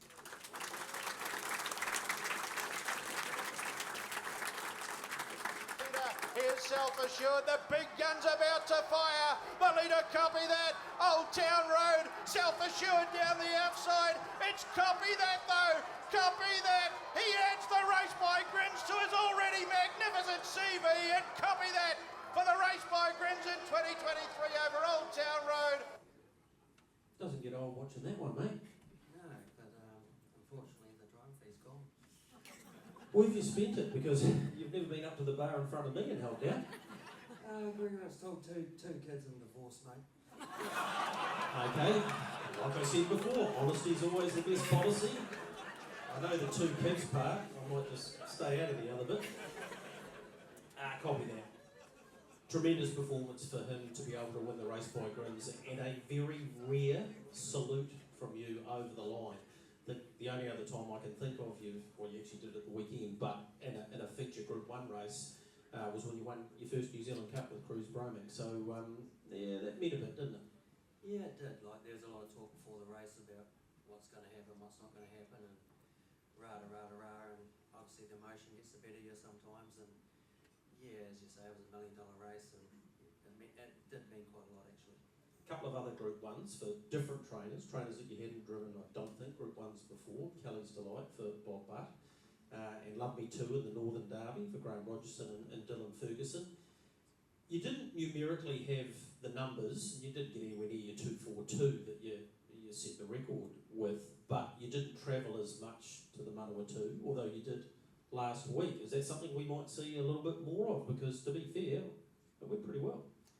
Yeah, well, those other Group 1s you've mentioned were sort of luck of the draw. Dylan was suspended and Bob had 2 in it or whatnot, and that worked out well. And yeah, Noddy rang me and said, will you come up and drive some? And I hadn't seen Booze Up for a while, so I went up and caught up with him and a few of the boys up there. And sorry, that's his nickname, Booze Up. Yeah, who I stay with, and he's a great host of mine when I stay up. And yeah, it worked out well. And yeah, I won't make it a definite trip all the time, but yeah, I'll go up now and then. Let's talk about the last week, and I know it's not in the year that you've won the premiership, but I want to put it into perspective for people as to just what's involved in a week sometimes for Blair Orange. So you travel to Manawatu on Tuesday, you drive there Tuesday, Thursday, you go to Auckland for one drive, there's some in the NZB Harness Million. You then come back to Christchurch, then you go to Gore.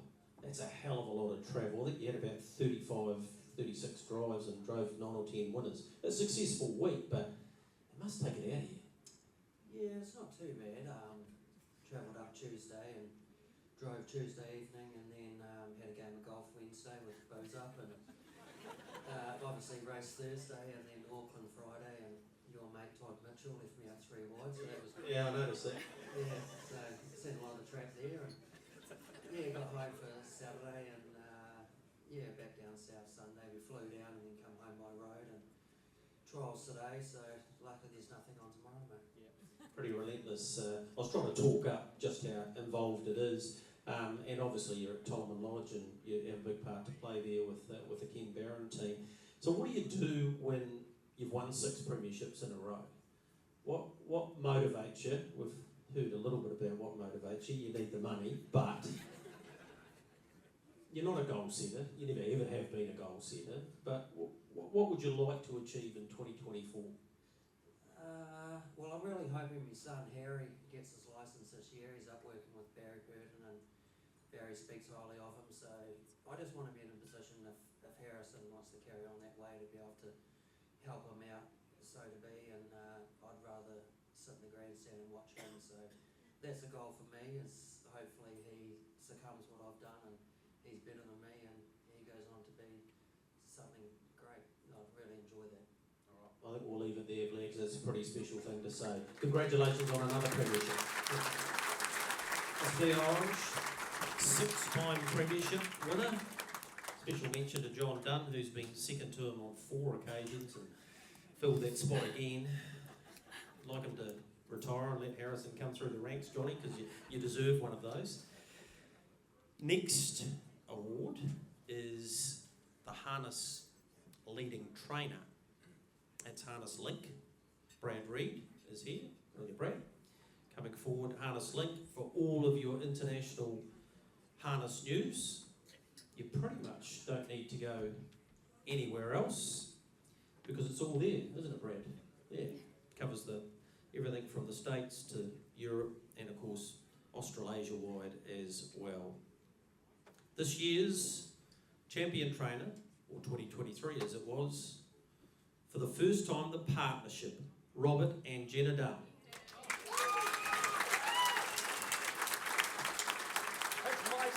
Still on at the top of the lane, leads from Celtic Spirit. Catherine peels for her run. Leader Mighty Louis. Celtic Spirit back to the inside from Catherine. It's Mighty Louis the leader. Catherine runs on but 3 lengths away. Then Celtic Spirit. Mighty Louis in front. Catherine ran to a brave second, but it's Mighty Louis in a thrilling Nelson Classic. Mighty Louis won it by 2.5. There's 6 for John Dunn. Congratulations, Jenna. Special to be able to train with your father-in-law. He'd won 2 premierships. Now you've won 1 together. Tell me what that means. It's pretty special, Greg. Sorry. First time up here. Just amazing, actually. Like everyone involved. It's an amazing thing. Yeah. 115 wins, which I think is numerically the most, because the year that Robert won it on his own, we had about 16 months. So to get a record, if you like, for diamond racing, it's a big, big team effort. I'll talk to this bloke in a minute about that, because he has a huge part to play too. But logistically, it takes a lot of work, doesn't it? It does, yeah, absolutely. And we're lucky to have the staff that we have, and like everyone that helps us on the weekend. Johnny plays a massive part, and it's unfortunate that RJ can't be here with us tonight, just to split score. So yeah, we'll cherish this, and it's amazing. Yeah. And you have your mum and dad involved as well. It's pretty cool to have them in it too, isn't it? Yeah, definitely. Dad and mum have a big role to play in the stable. So yeah, it's just a massive, massive family and team effort. Couldn't be without them. You've done very well. I know this is not your go in life. Not mine either. Not yours. We're about to find out. She deserves this award, doesn't she? Because, and winning the premiership with your dad, because she's been an enormous part of the operation long before her name was on the stationery. Oh, definitely, Greg. And Maddie hit the nail on the head earlier on. You've got to have a good wife behind the whole setup. So, but Jen touched on a great big family team, and well, even like Maddie said earlier, on weekends, the people climb our trees to come and help you from nowhere. We had 115 winners, but I hate to think how many starters, so it takes a lot to get those horses there and front them up each week, and so a massive team effort, and we sort of can't do it. They've got great vets, great barriers, and great owners, so yes, huge. Well, you're huge for this place that we're at, and I'm sure there's a number of other club people here, because you're nominating 15, 18, 20 horses without a stable of your size doing that week after week after week. It's bloody hard to run race meetings. So what about a round of applause for the Diamond Racing team for doing that, because I quite often sit next to Brian Robert and I hear you on the phone to him and you're reeling them off, and I'm thinking, shit, is this ever going to end? But we need the horses, mate, and it takes a huge effort. Some of the highlights for you guys, Sunny's sister, the rise of Sunny's sister. Oh, definitely. From when we met him, she was at the start of the season to what she did at the end of the season. And sort of hopefully steps on with it. And Vinny and Al here tonight, get homebred Group 1 winner for them. That's something special. Yeah, it certainly was. Looking forward to the challenge this year. Stonewall are going to lay it down again. Mark and Nathan Purden are going to have a decent sort of a team, I'm sure. It's not going to be easy to win another one, is it? No, it's not, unfortunately. Stocky and that is, yeah, we like a challenge though, but don't worry, we'll keep running those horses up week in, week out, and we'll give it a go. All right. RJ's got the arm in a sling. Pass on our best to him. Congratulate him on winning his 3rd premiership alongside your wife, mate. Congratulations. Thanks, Greg. Thanks, Jenna.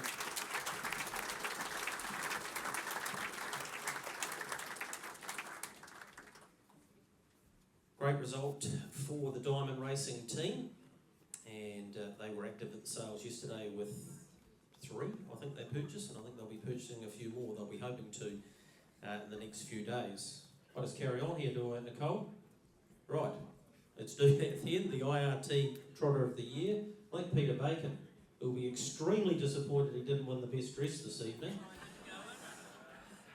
You didn't go in it, everyone was in it. Oh, okay. But you look pretty sharp, as per normal.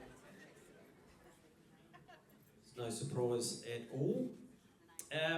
The Trotter of the Year, obviously all of the trotters that won the age group are eligible to win the Trotter of the Year.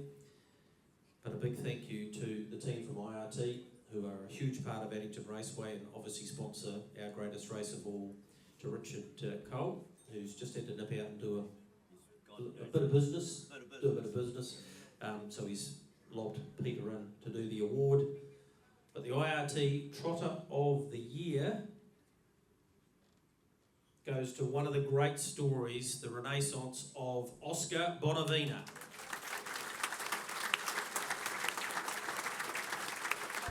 To go for Oscar Bonavina. Smokin' Bandar looming large comes 4 wide, then came Resolve. 31.5 the 3rd quarter bolt for Brilliance. He's all out, lead to the length on Oscar Bonavina, who's swept up. Smokin' Bandar going with him, but he's 3 lengths away. It's Oscar Bonavina though. At the 100 metres, he leads by 4 lengths from Smokin' Bandar. What a week, Mark and Nathan Purden. Here's another. Oscar Bonavina won it with a leg in the air. Oscar Bonavina won the dimension.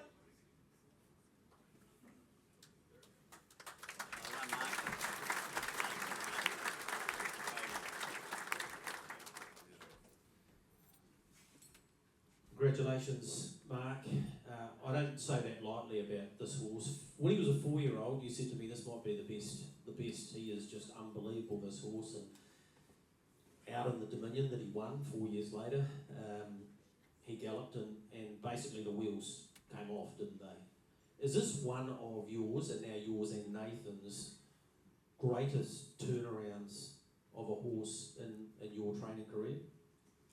Could be, Greg, yeah. It's he always showed that real ability, like he was going to be a star, and then, we always had soundness issues with him, and they just held him back, and, just for some reason that, he seemed to have got over them, and we're seeing the true Oscar. We saw him win the Renwick Farms Dominion, a special race. He came from 3 back on the fence in the Livermore New Zealand trotting free-for-all, but he won some other special races too. He won a Banks Peninsula Cup, which grass track probably at that stage of the season might have been the start of something pretty special. Yeah, well, I actually think that he liked the grass. He probably hasn't, you know, I think he won a couple of Medford on the grass as well. So, you know, I think, you know, on that softer surface, he really excels. So he loves the grass. And Nathan's had a big part to play in the way things have worked out with him, because some people will know in the room, some might not. He decided to pre-race warm him, which is not normal here in New Zealand and Australasia, but it's certainly more normal, if you like, in Europe. That seemed to get those ailments and those old bones and muscles just warmed up that much more, and look what he's been able to achieve. Yes, yeah, it was a good call by Nathan, and you know, just going out and sometimes he's a little bit scratchy going out, but you know, when you bring him out when it's race time, he seems to be good and free and you know, really well. I spoke to Natalie about when he won out here a couple of weeks ago and said, how did he feel? She said, like a pacer, like just that fast, and at any stage you could just ask him and he'd come back to you and then ask him again, and he just flies. Must be an incredible feeling. I mean, you've driven a lot of really good trials. $1 Million Earner, I Can Do's it, you know, multiple Group 1 winners, but it must be incredible to drive the Speed Freak. Yeah, he is incredible, and I know when he was younger, I can remember working him behind Ultimate Sniper and one other horse, and I just said, look, I'll stand behind, because I said, he probably won't go with you guys when you stretch out. And you know, we were on the straight track and we had about 300 metres to go. He felt really good, and I just came out and he just strode up to these two top paces, and he just incredible, the speed he had. We've got some big races coming up for him. There's no reason. A couple of Aussies coming over and have a wee shot at him in the Tab Trot Slot race. You must be excited about that, because he's so fast it doesn't matter where he is in the run. No, and it'd be great just sitting on one of those Aussie horses back and having the last run of them. You know, they're very tough, but they've had some hard racing too, so, you know, by the time they get there, they might be just a little tired. Let's hope they are, Mark, eh? Let's hope they are. Congratulations on another title with us all. Thank you. The great Mark Purdon, part owns, of course, with Chris Ryder. And what a remarkable horse, Oscar Bonavina, to have come back and done what he did. 7 of his 15 starts and $370,000. Yeah, truly a remarkable recovery to get back to where he is. All right, our next award, we move on to the Diamond Racing Pacer of the Year. So, my pleasure to welcome back co-winning Trainer of the Year, Jenna Dunn, to present this award on behalf of Diamond Racing. So obviously the same thing here, all of our pacing winners go into this category, and our overall winner of the Pacer of the Year is Millwood Nike.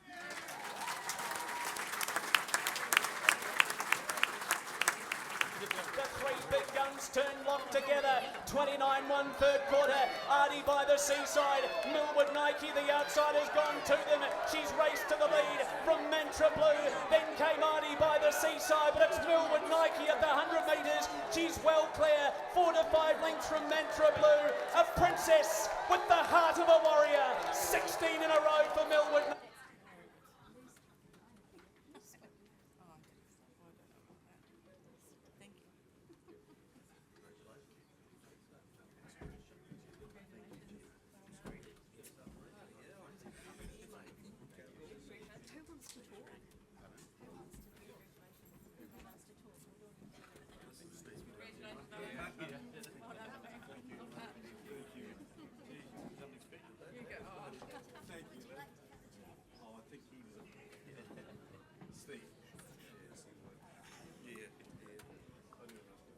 Millwood Nike, well, she is a princess, isn't she? She's just outstanding. It takes a very special horse to remain unbeaten.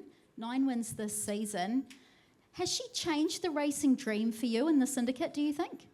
Well, I think probably she's created a dream for all of us.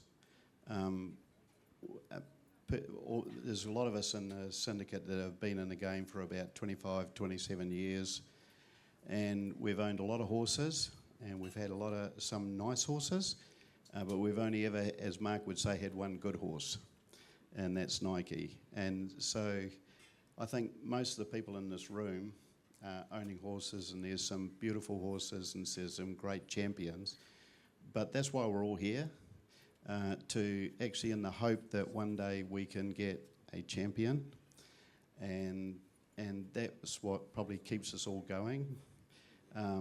Being in the syndicate is a huge privilege, actually, because you share everything with your fellow syndicate people, and the downs and the ups, and then you're all talking to one another all the time. And what does Mark say? What does Nathan say? You know, what is going on?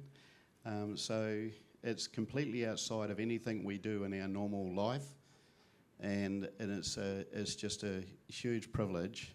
But I think also the people in this industry and all the people here tonight, they're incredibly special people, and I think that helps us because whilst we're owners and we get the joy of it, the people in this room and all of the trainers and the drivers and the stable hands that you've all honoured tonight, they're just incredible people, and they're here for one reason.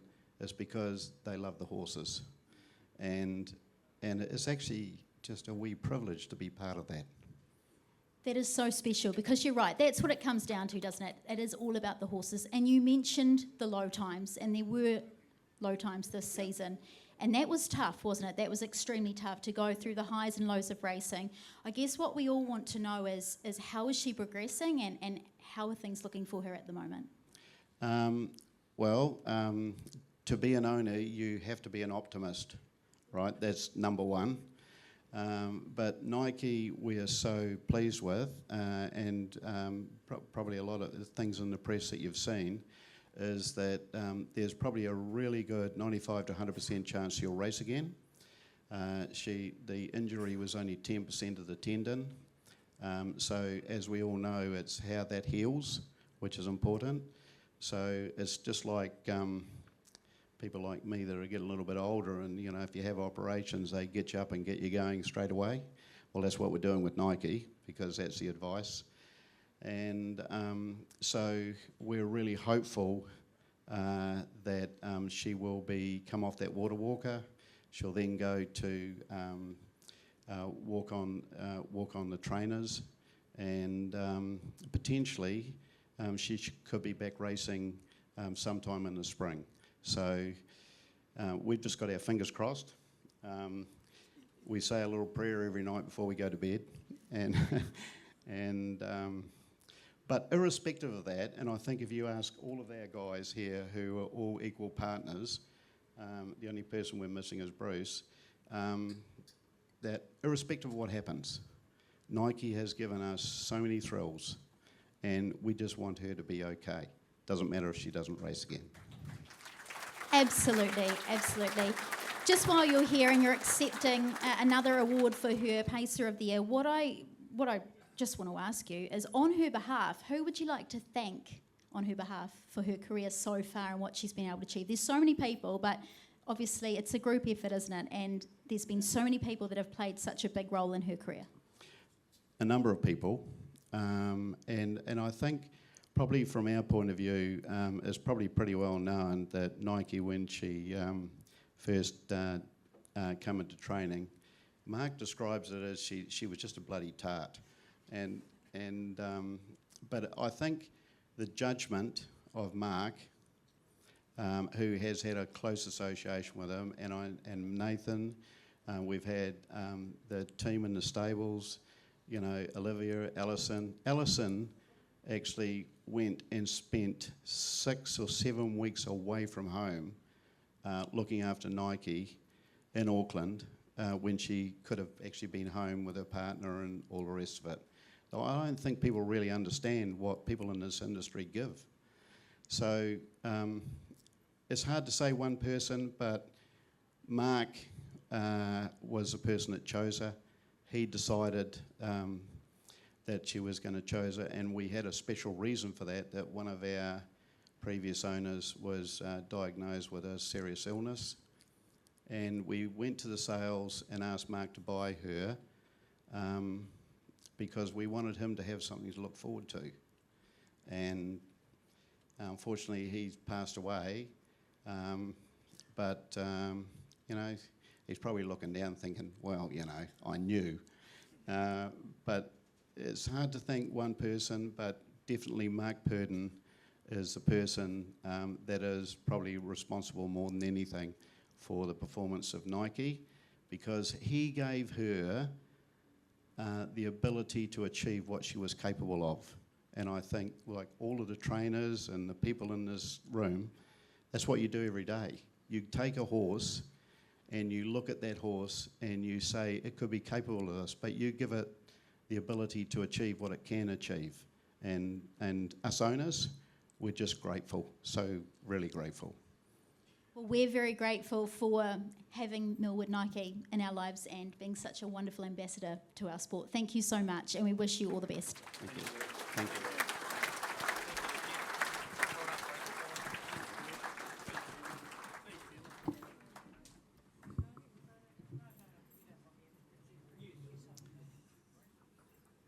Before we get to the big one, which is the New Zealand Bloodstock Air Freight Horse of the Year, we now have a couple of recognition awards to hand out. Cam Bray's going to come forward on behalf of HRNZ. Maybe you didn't know, but it's written down here, mate. Must be true. Must be true.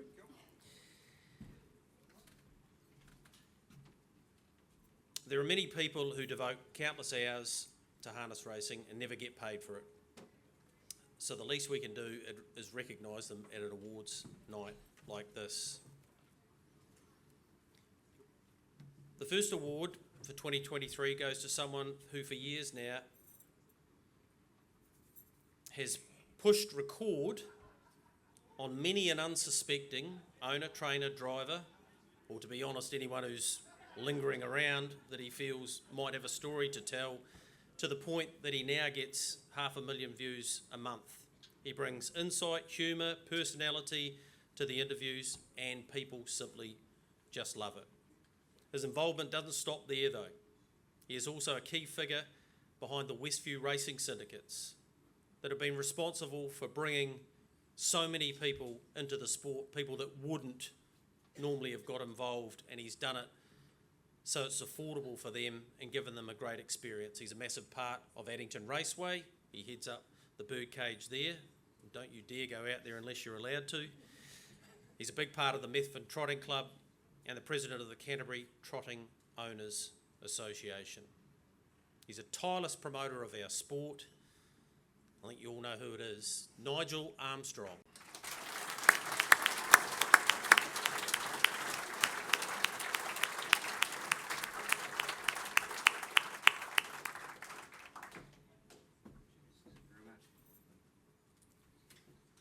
Congratulations, Nigel. First thing you're going to say is that should say Nigel and Brenda, because I know she's a massive part of why you do this. Absolutely. I mean, without Brenda, there is no Unhinged, there's no Westview, there's no nothing. She's everything to me. Yeah. Round of applause, ladies and gentlemen. What she does is allow you to do what you love and what your dad brought you to the races and introduced you to this game. And by sheer fluke probably, and I know you started doing it slightly before COVID, but COVID sent your Unhinged page through the roof because we couldn't get to the racetracks, so who was going to bring us the information from there? And it's just evolved from there. I know you don't get sick of it. I was going to ask you, do you get sick of it? But you never do. No, absolutely not. Our industry is so much made up of people that if you can capture that instant, the emotion after a win and things like that, and I think that's what sells our industry. And going forward, that's what we need to promote more of. Is that that split second when you get somebody that's just won a race or something's happened. That's the emotion that we need to capture. And that's what our industry's all about. And what about the syndicates you put together? You've had some success and you've brought some people in that, well, they simply would never have probably got involved. It wasn't for you. Some business people, some people that you obviously do business with. That's been pretty special for the Westview brand as well. Absolutely. We started with that all came about with Heather Fatale being brought in by HRNZ, Jess Davidson, that got me going on the syndicating thing, and I think we've got about 400 owners now, and it just takes everyone on such a journey. And from that, that's where I've got witches who started off with a thousandth of a share in a horse that they lease off me that are now breeding horses, and I mean that's a thrill for me to see them getting more and more involved in our industry, getting hopefully bigger and better. Yep. And you named the horse Spellbound, all sort of married in quite nicely. What's the future of Unhinged, mate? What do you want to achieve? You get great support from IRT, I know, and you get around as many tracks as you possibly can. What do you want to do in the future? Well, I'm up to about 10,000 followers now, and as you say, over 500,000 views every month. I'd like to double it. I'd like to, you know, it's the emotion, it's our industry, it sells us, and it's a bit unhinged. That's sort of what I'm about. But you are very random at times, yes. yeah, well, that's the fun of it, isn't it? I mean, if it's not funny and not entertaining, why would you bother? It's got to be that. Every time Nigel walks into the parade ring here, he looks across and he says to me, "Hey, you're number 2. Tonight you are number 1, mate. Congratulations." Thank you very much.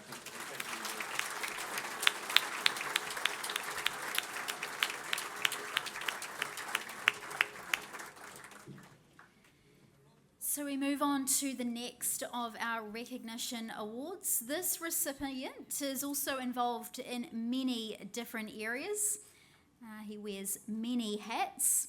He is a farmer, an MC, a commentator, so really sort of changing things up here. Also a clerk of the course. He loves getting in behind a cause. He's well known for being an advocate with his Lean on a Gate, Talk to a Mate campaign, and he's been pivotal in getting that rural community talking and linking them up, and obviously promoting how important it is to get in behind each other and our mental healths. In recent months, we've had many challenges, and there's been obviously Katie Cox and her health battles that's affected all of us. This recipient was really important in rallying the troops and obviously being involved in not only the setting up of a trust, but also looking to continue to raise funds. That trust has now raised $300,000, a huge effort that should be obviously commended by all of you. HRNZ is delighted to announce Craig Wiggins for this recipient award.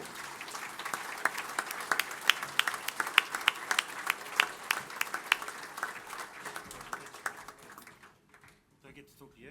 That's good. You do get to talk to me, if that's okay. Thank you. I think that's what all of us want to say, because it's people like you to obviously just raise awareness. I want to start, there's so many things to cover off here, but I want to start by what's been a challenging year, the Katie Cox appeal, rallying the troops, getting everyone together. Through darkness, through tough times, you must see the light in people. Yeah, I do. Thanks, Nicole. It's been amazing, like Greg's stuff that he did here at Addington. But what an amazing lady Katie is to bring us all together. I put a post up tonight. A lot of people were asking how she is, and I've asked her to make a statement, and we've just put that on the harness racing pages and stuff like that too, so you can read all about that. There's a lot of things that I've done behind the scenes for harness racing, and Greg knows that I do a lot of work with the Rural Sports Awards.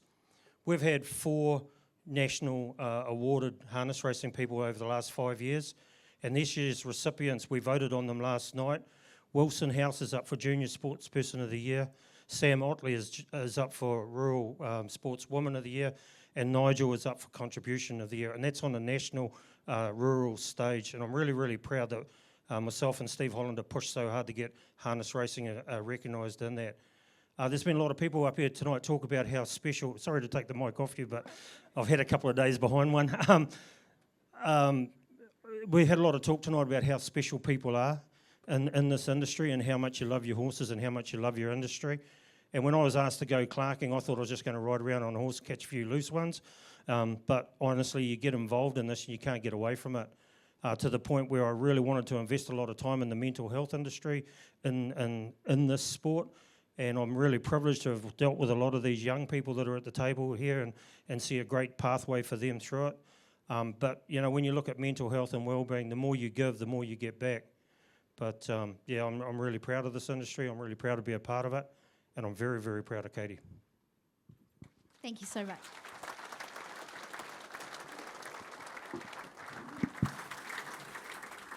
Thanks, Wiggy, and appreciate all you do, particularly in that rural field, because it's a big part of keeping our people safe and making sure that they're in a good mental space. Right, the Cup Industry Golf Unsung Heroes. We've got 3 of those this evening. Phil Holden's going to come forward on behalf of HRNZ. Of course, he is the chair.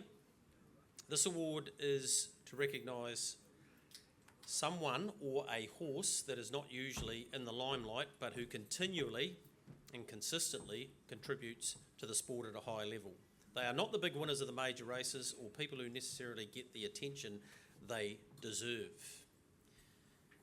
The first recipient was nominated by Karen Thompson. The person must be one of the most genuine and kind and humble people that has ever existed in the harness racing industry, according to Karen. He will go over and above for anyone to help them out. Nothing is too much trouble for him. He gives unlimited personal time to help with the cadets and kids' carts. He loves horses and he cares for them all as individuals, not just a horse in the team. I can't say enough about the recipient and all he does for the industry. He is an unsung hero, and I'm sure many people will attest to that. The first of our recipients is Dave McGowan.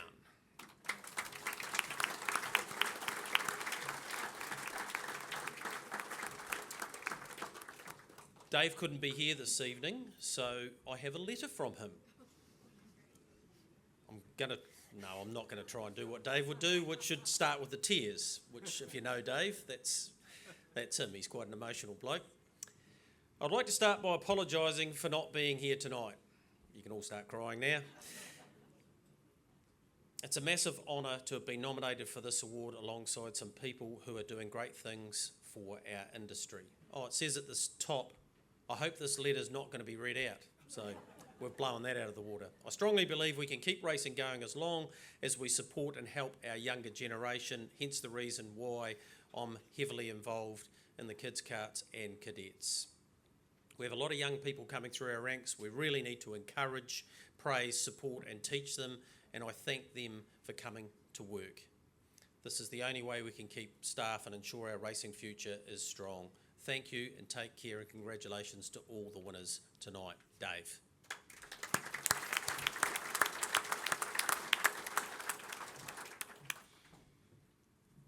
The next of our unsung heroes we recognise here this evening has been nominated by Les Terry and also the Whanganui Trotting Club. This person has had decades of an association with the standardbred and harness racing industry, initially starting as a stable hand for a local trainer and recently helping out many stables in the Manawatu area. They worked as a starter's assistant and also on the safety crew at the Manawatu Harness Racing Club. They were involved with this whole region though, including the likes of Wanganui, Wellington, Kapiti and Hawke's Bay Harness Club meetings. They were also an assistant starter under Gary Phillips and have held these roles until recent years. They have been on various committees in the region and they were a vice president of the Manawatu Harness Racing Club. During this period, they were involved in various upgrade projects and community and charity involvements. This person is heavily involved with horse welfare and also the rehoming of standardbreds. Someone who wears many hats, and it's my absolute privilege to welcome up the second of our unsung heroes, and that is Martin Wrigley.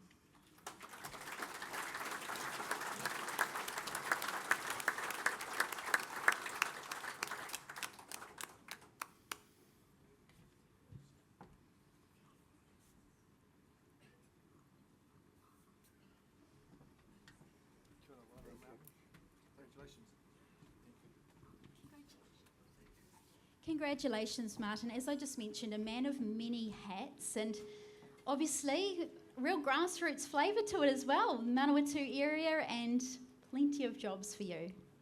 Yeah, well, it all started in Harbour actually, and the best day of the year for me was most probably Good Friday at Harbour, because the Harbour Trot started there.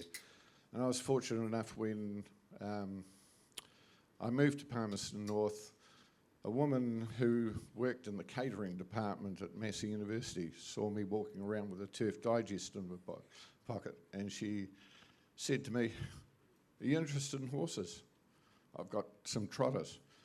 And this woman, Helen Stent, invited me out to her property, and that was the first trainer I worked for. And so some 47 years later, here I am.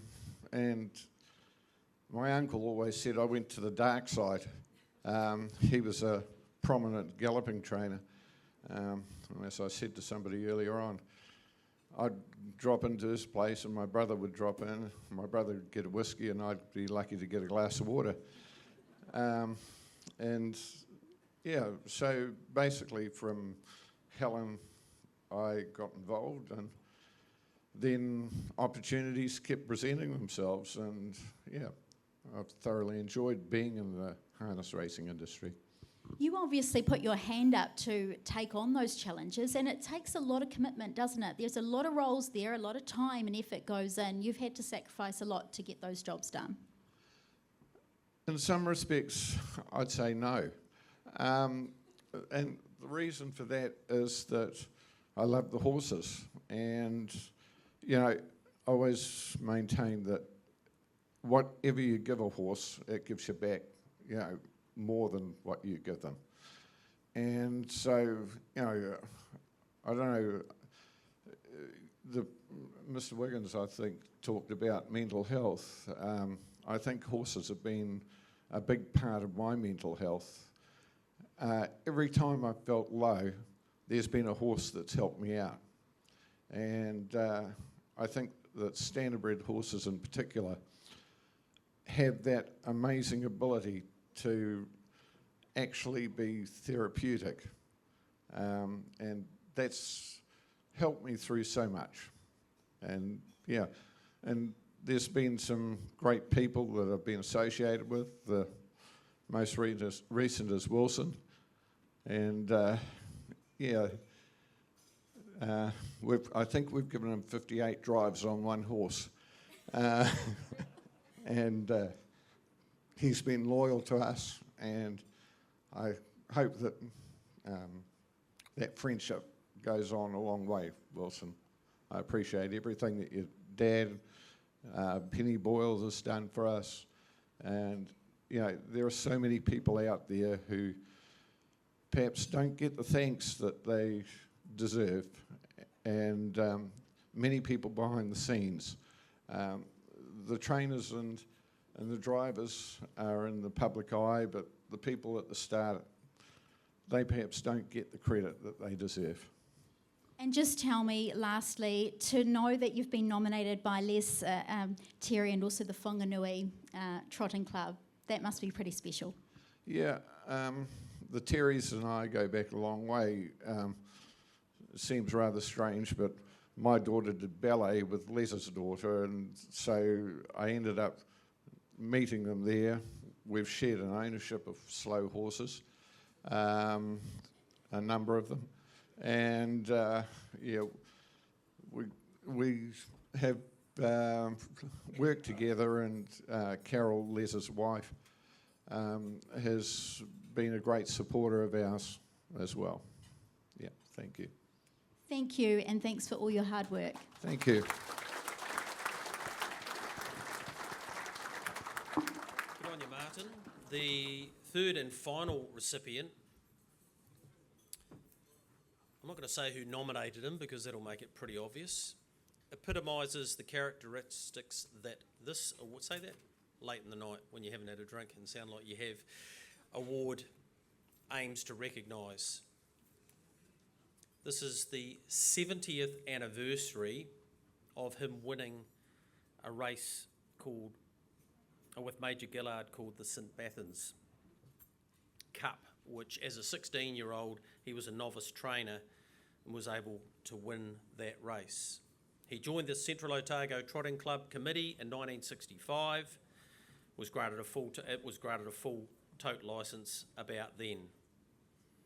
He and his fellow octogenarian, you can try and say that as well, Ginger Woodhouse, are still heavily involved at the Omakau Racecourse, and the club owes them both enormously for what they do each and every year. He's never had a cup class horse, but he's had a horse smart enough to come here to Addington Raceway and win, and he did that in 2020 with Allendale. He still trains a couple of horses now. Would you please put your hands together, nominated by Graham Cinnamon. Our next unsung hero is Lionel Cinnamon.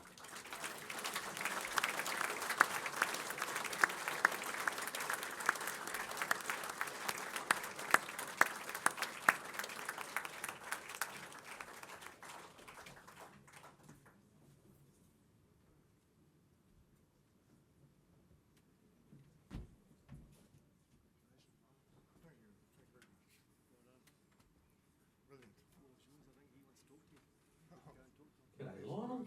How you going, mate? You're looking good. No problem at all. Congratulations on the award. This will be pretty special. It's not the first award you've received in this game, because from what I've been reading out and what I've heard about you, you've contributed a fair bit in your life. I would battle away, mostly behind the scenes as far as the club is concerned, because I probably represent some people called volunteers, and that's what a lot of clubs used to rely on, but now clubs like ours rely quite heavily on the people who turn up and clean out the bird sheds and clean the windows and put out all the signs. Then after the races are over, they make the course safe, have a couple of stubbies, and don't.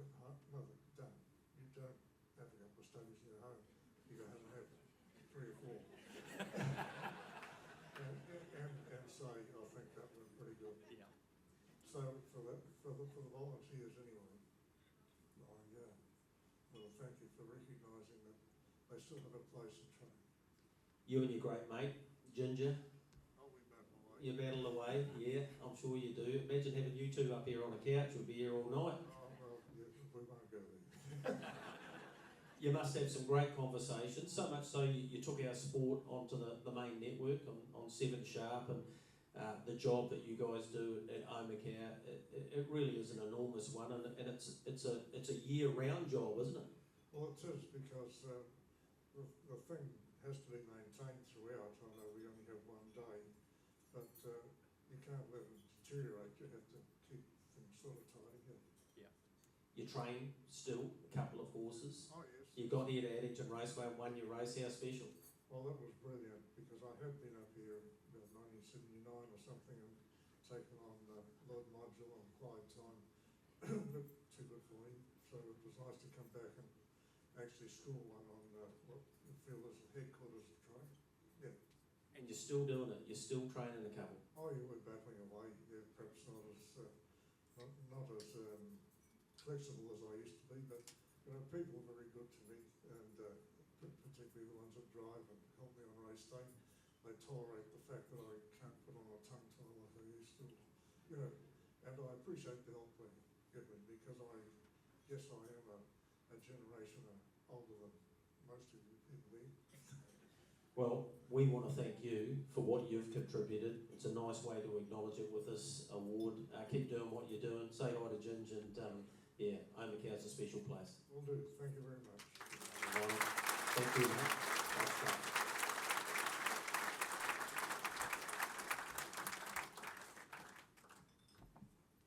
Right. This is it. Last award. Stop yawning, people out there. New Zealand Bloodstock Air Freight Horse of the Year. James, are you coming forward? That would be great. James Jennings. And a massive thank you again to the New Zealand Bloodstock Standardbred team, getting in behind the awards tonight in such a very busy week for them. Nicole, we've seen some outstanding horses here win their respective categories and the age groups. And of course, we've found our trotter and pacer of the year, which ultimately means we're down to 2. We've narrowed it down, Greg, and it's time for the final announcement of the New Zealand Bloodstock Air Freight Horse of the Year, and I'll let you do the honours. It's been an enormous night for them already. Not only did they win their age group, but they also got Pacer of the Year. One of the bloody owners won the best dressed as well. Our Horse of the Year is Millwood Nike.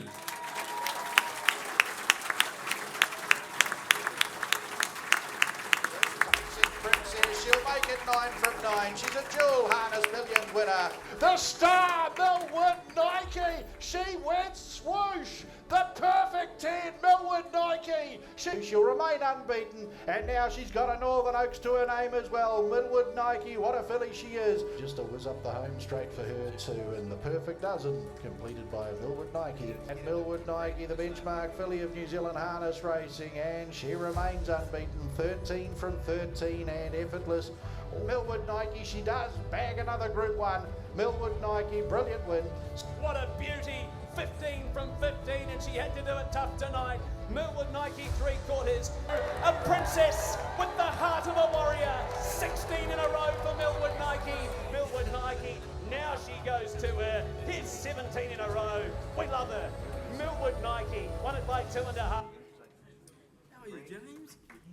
Wow, what a season. 9 from 9. Enormous result for the syndicate. Steve, you've had a bit to say so far tonight, but I'm going to ask you for the best performance you think. I know what I think was her best performance, but what was the best performance of her for the 9 wins for the season? So I think the Cup Day win, going 4 wide, 3 wide, all the way, set a New Zealand record.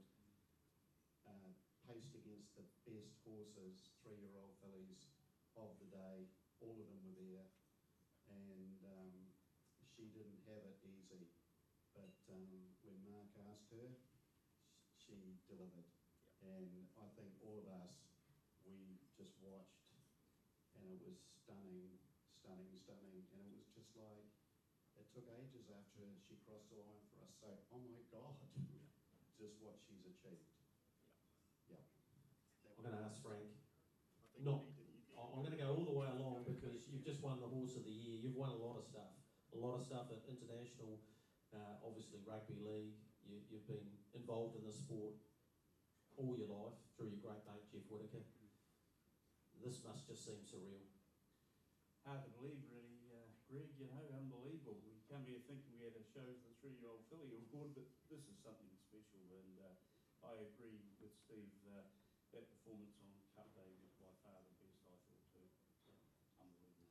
To share this with your son who used to bag me at school and say, what are you reading the Turf Digest for? Now he's lined up and he's had a horse that's unbeaten. That must be pretty special. Well, it is, obviously, but the thing about that little prick there, it's the first horse. How can he have a first horse? First horse he's ever had, and he's got this. I mean, that's bloody... He deserves a kick in the arse. Must be the luck of Joan. You were lucky. You got Joan. And, yeah. Congratulations, mate. Awesome stuff. Another Steve. Pretty special horse. Yeah, I think that's what we're all here for, isn't it? That's why we buy horses, and I've been in the game for 30 years, I think. Yeah. At least. I knew this wasn't your first horse. Yeah. Yeah, certainly the best. Although I did have a share in Chartin. No, this has surpassed anything, and I think the best thing for me is to be able to share it with everyone. I mean, we've had a fabulous time as a syndicate. I mean, met people like Frank and Joan and Shane and Jane and Stephen, and I knew Bruce, but to meet the people and have the fun that we've had is just, that's been the best bit. Good on you, mate. You lucky prick. Congratulations. Hornby High, boys. Yeah, Hornby High. Yeah, I know. But you did used to bag me. You used to say you'll never go anywhere in that game, and now you've got an unbeaten filly who's now Horse of the Year. I said to your dad, that must feel like it's surreal, and you played the rugby league to a decent level too. What's the difference? What's it like coming to the races and seeing your equine star strut her stuff? Enjoyable. thought winning a grand final was good, but yeah, I've got the bug. Certainly got the bug. Well, we're pleased about that because all the money that you're winning, we want you to put it back into the game. That's how it works. Did no one tell you that? I'm trying my best. Yearling sales in the next couple of days? You and Dad might rock out there and get involved maybe? Yeah, there's a chance. We're looking at a couple. Oh, it's great news on her. It sounds like we might get to see her again, and if we do, it'd be nice to see her continue that winning streak because she's certainly captured the imagination of people outside of the sport, which is very important. That's right. You know, if anyone out there is considering getting into horses, I can highly recommend it. I've been extremely lucky. I was tapped on the shoulder a couple of years ago, and Dad said, "Would you like to be part of the syndicate?" And went back to the wife and said, at that stage, I think it was 20k. I sort of thought, shit, that's a lot of money. But it was just about spending time with Dad, and that was the only reason I got involved. And it's been a great ride. I think it's given Dad another 10 years, hopefully. And the partners we've got, absolutely brilliant. We've had a great ride. Yeah. Gary's down there, your brother. You'd swear he owned the thing. Every time he rocks in on the racetrack, he lets everyone know. But it's for the whole family. They're all involved. Yep, we've got 2 tables down there, and Gary quite often reminds us that he should be having shares, and he pulls a disabled card, obviously. Yeah, not like he hasn't done that before. Hey guys, congratulations. Been an enormous night for you. We've loved the ride with Millwood Nike, and you are the horse of the year for 2023 with New Zealand Bloodstock. Well done.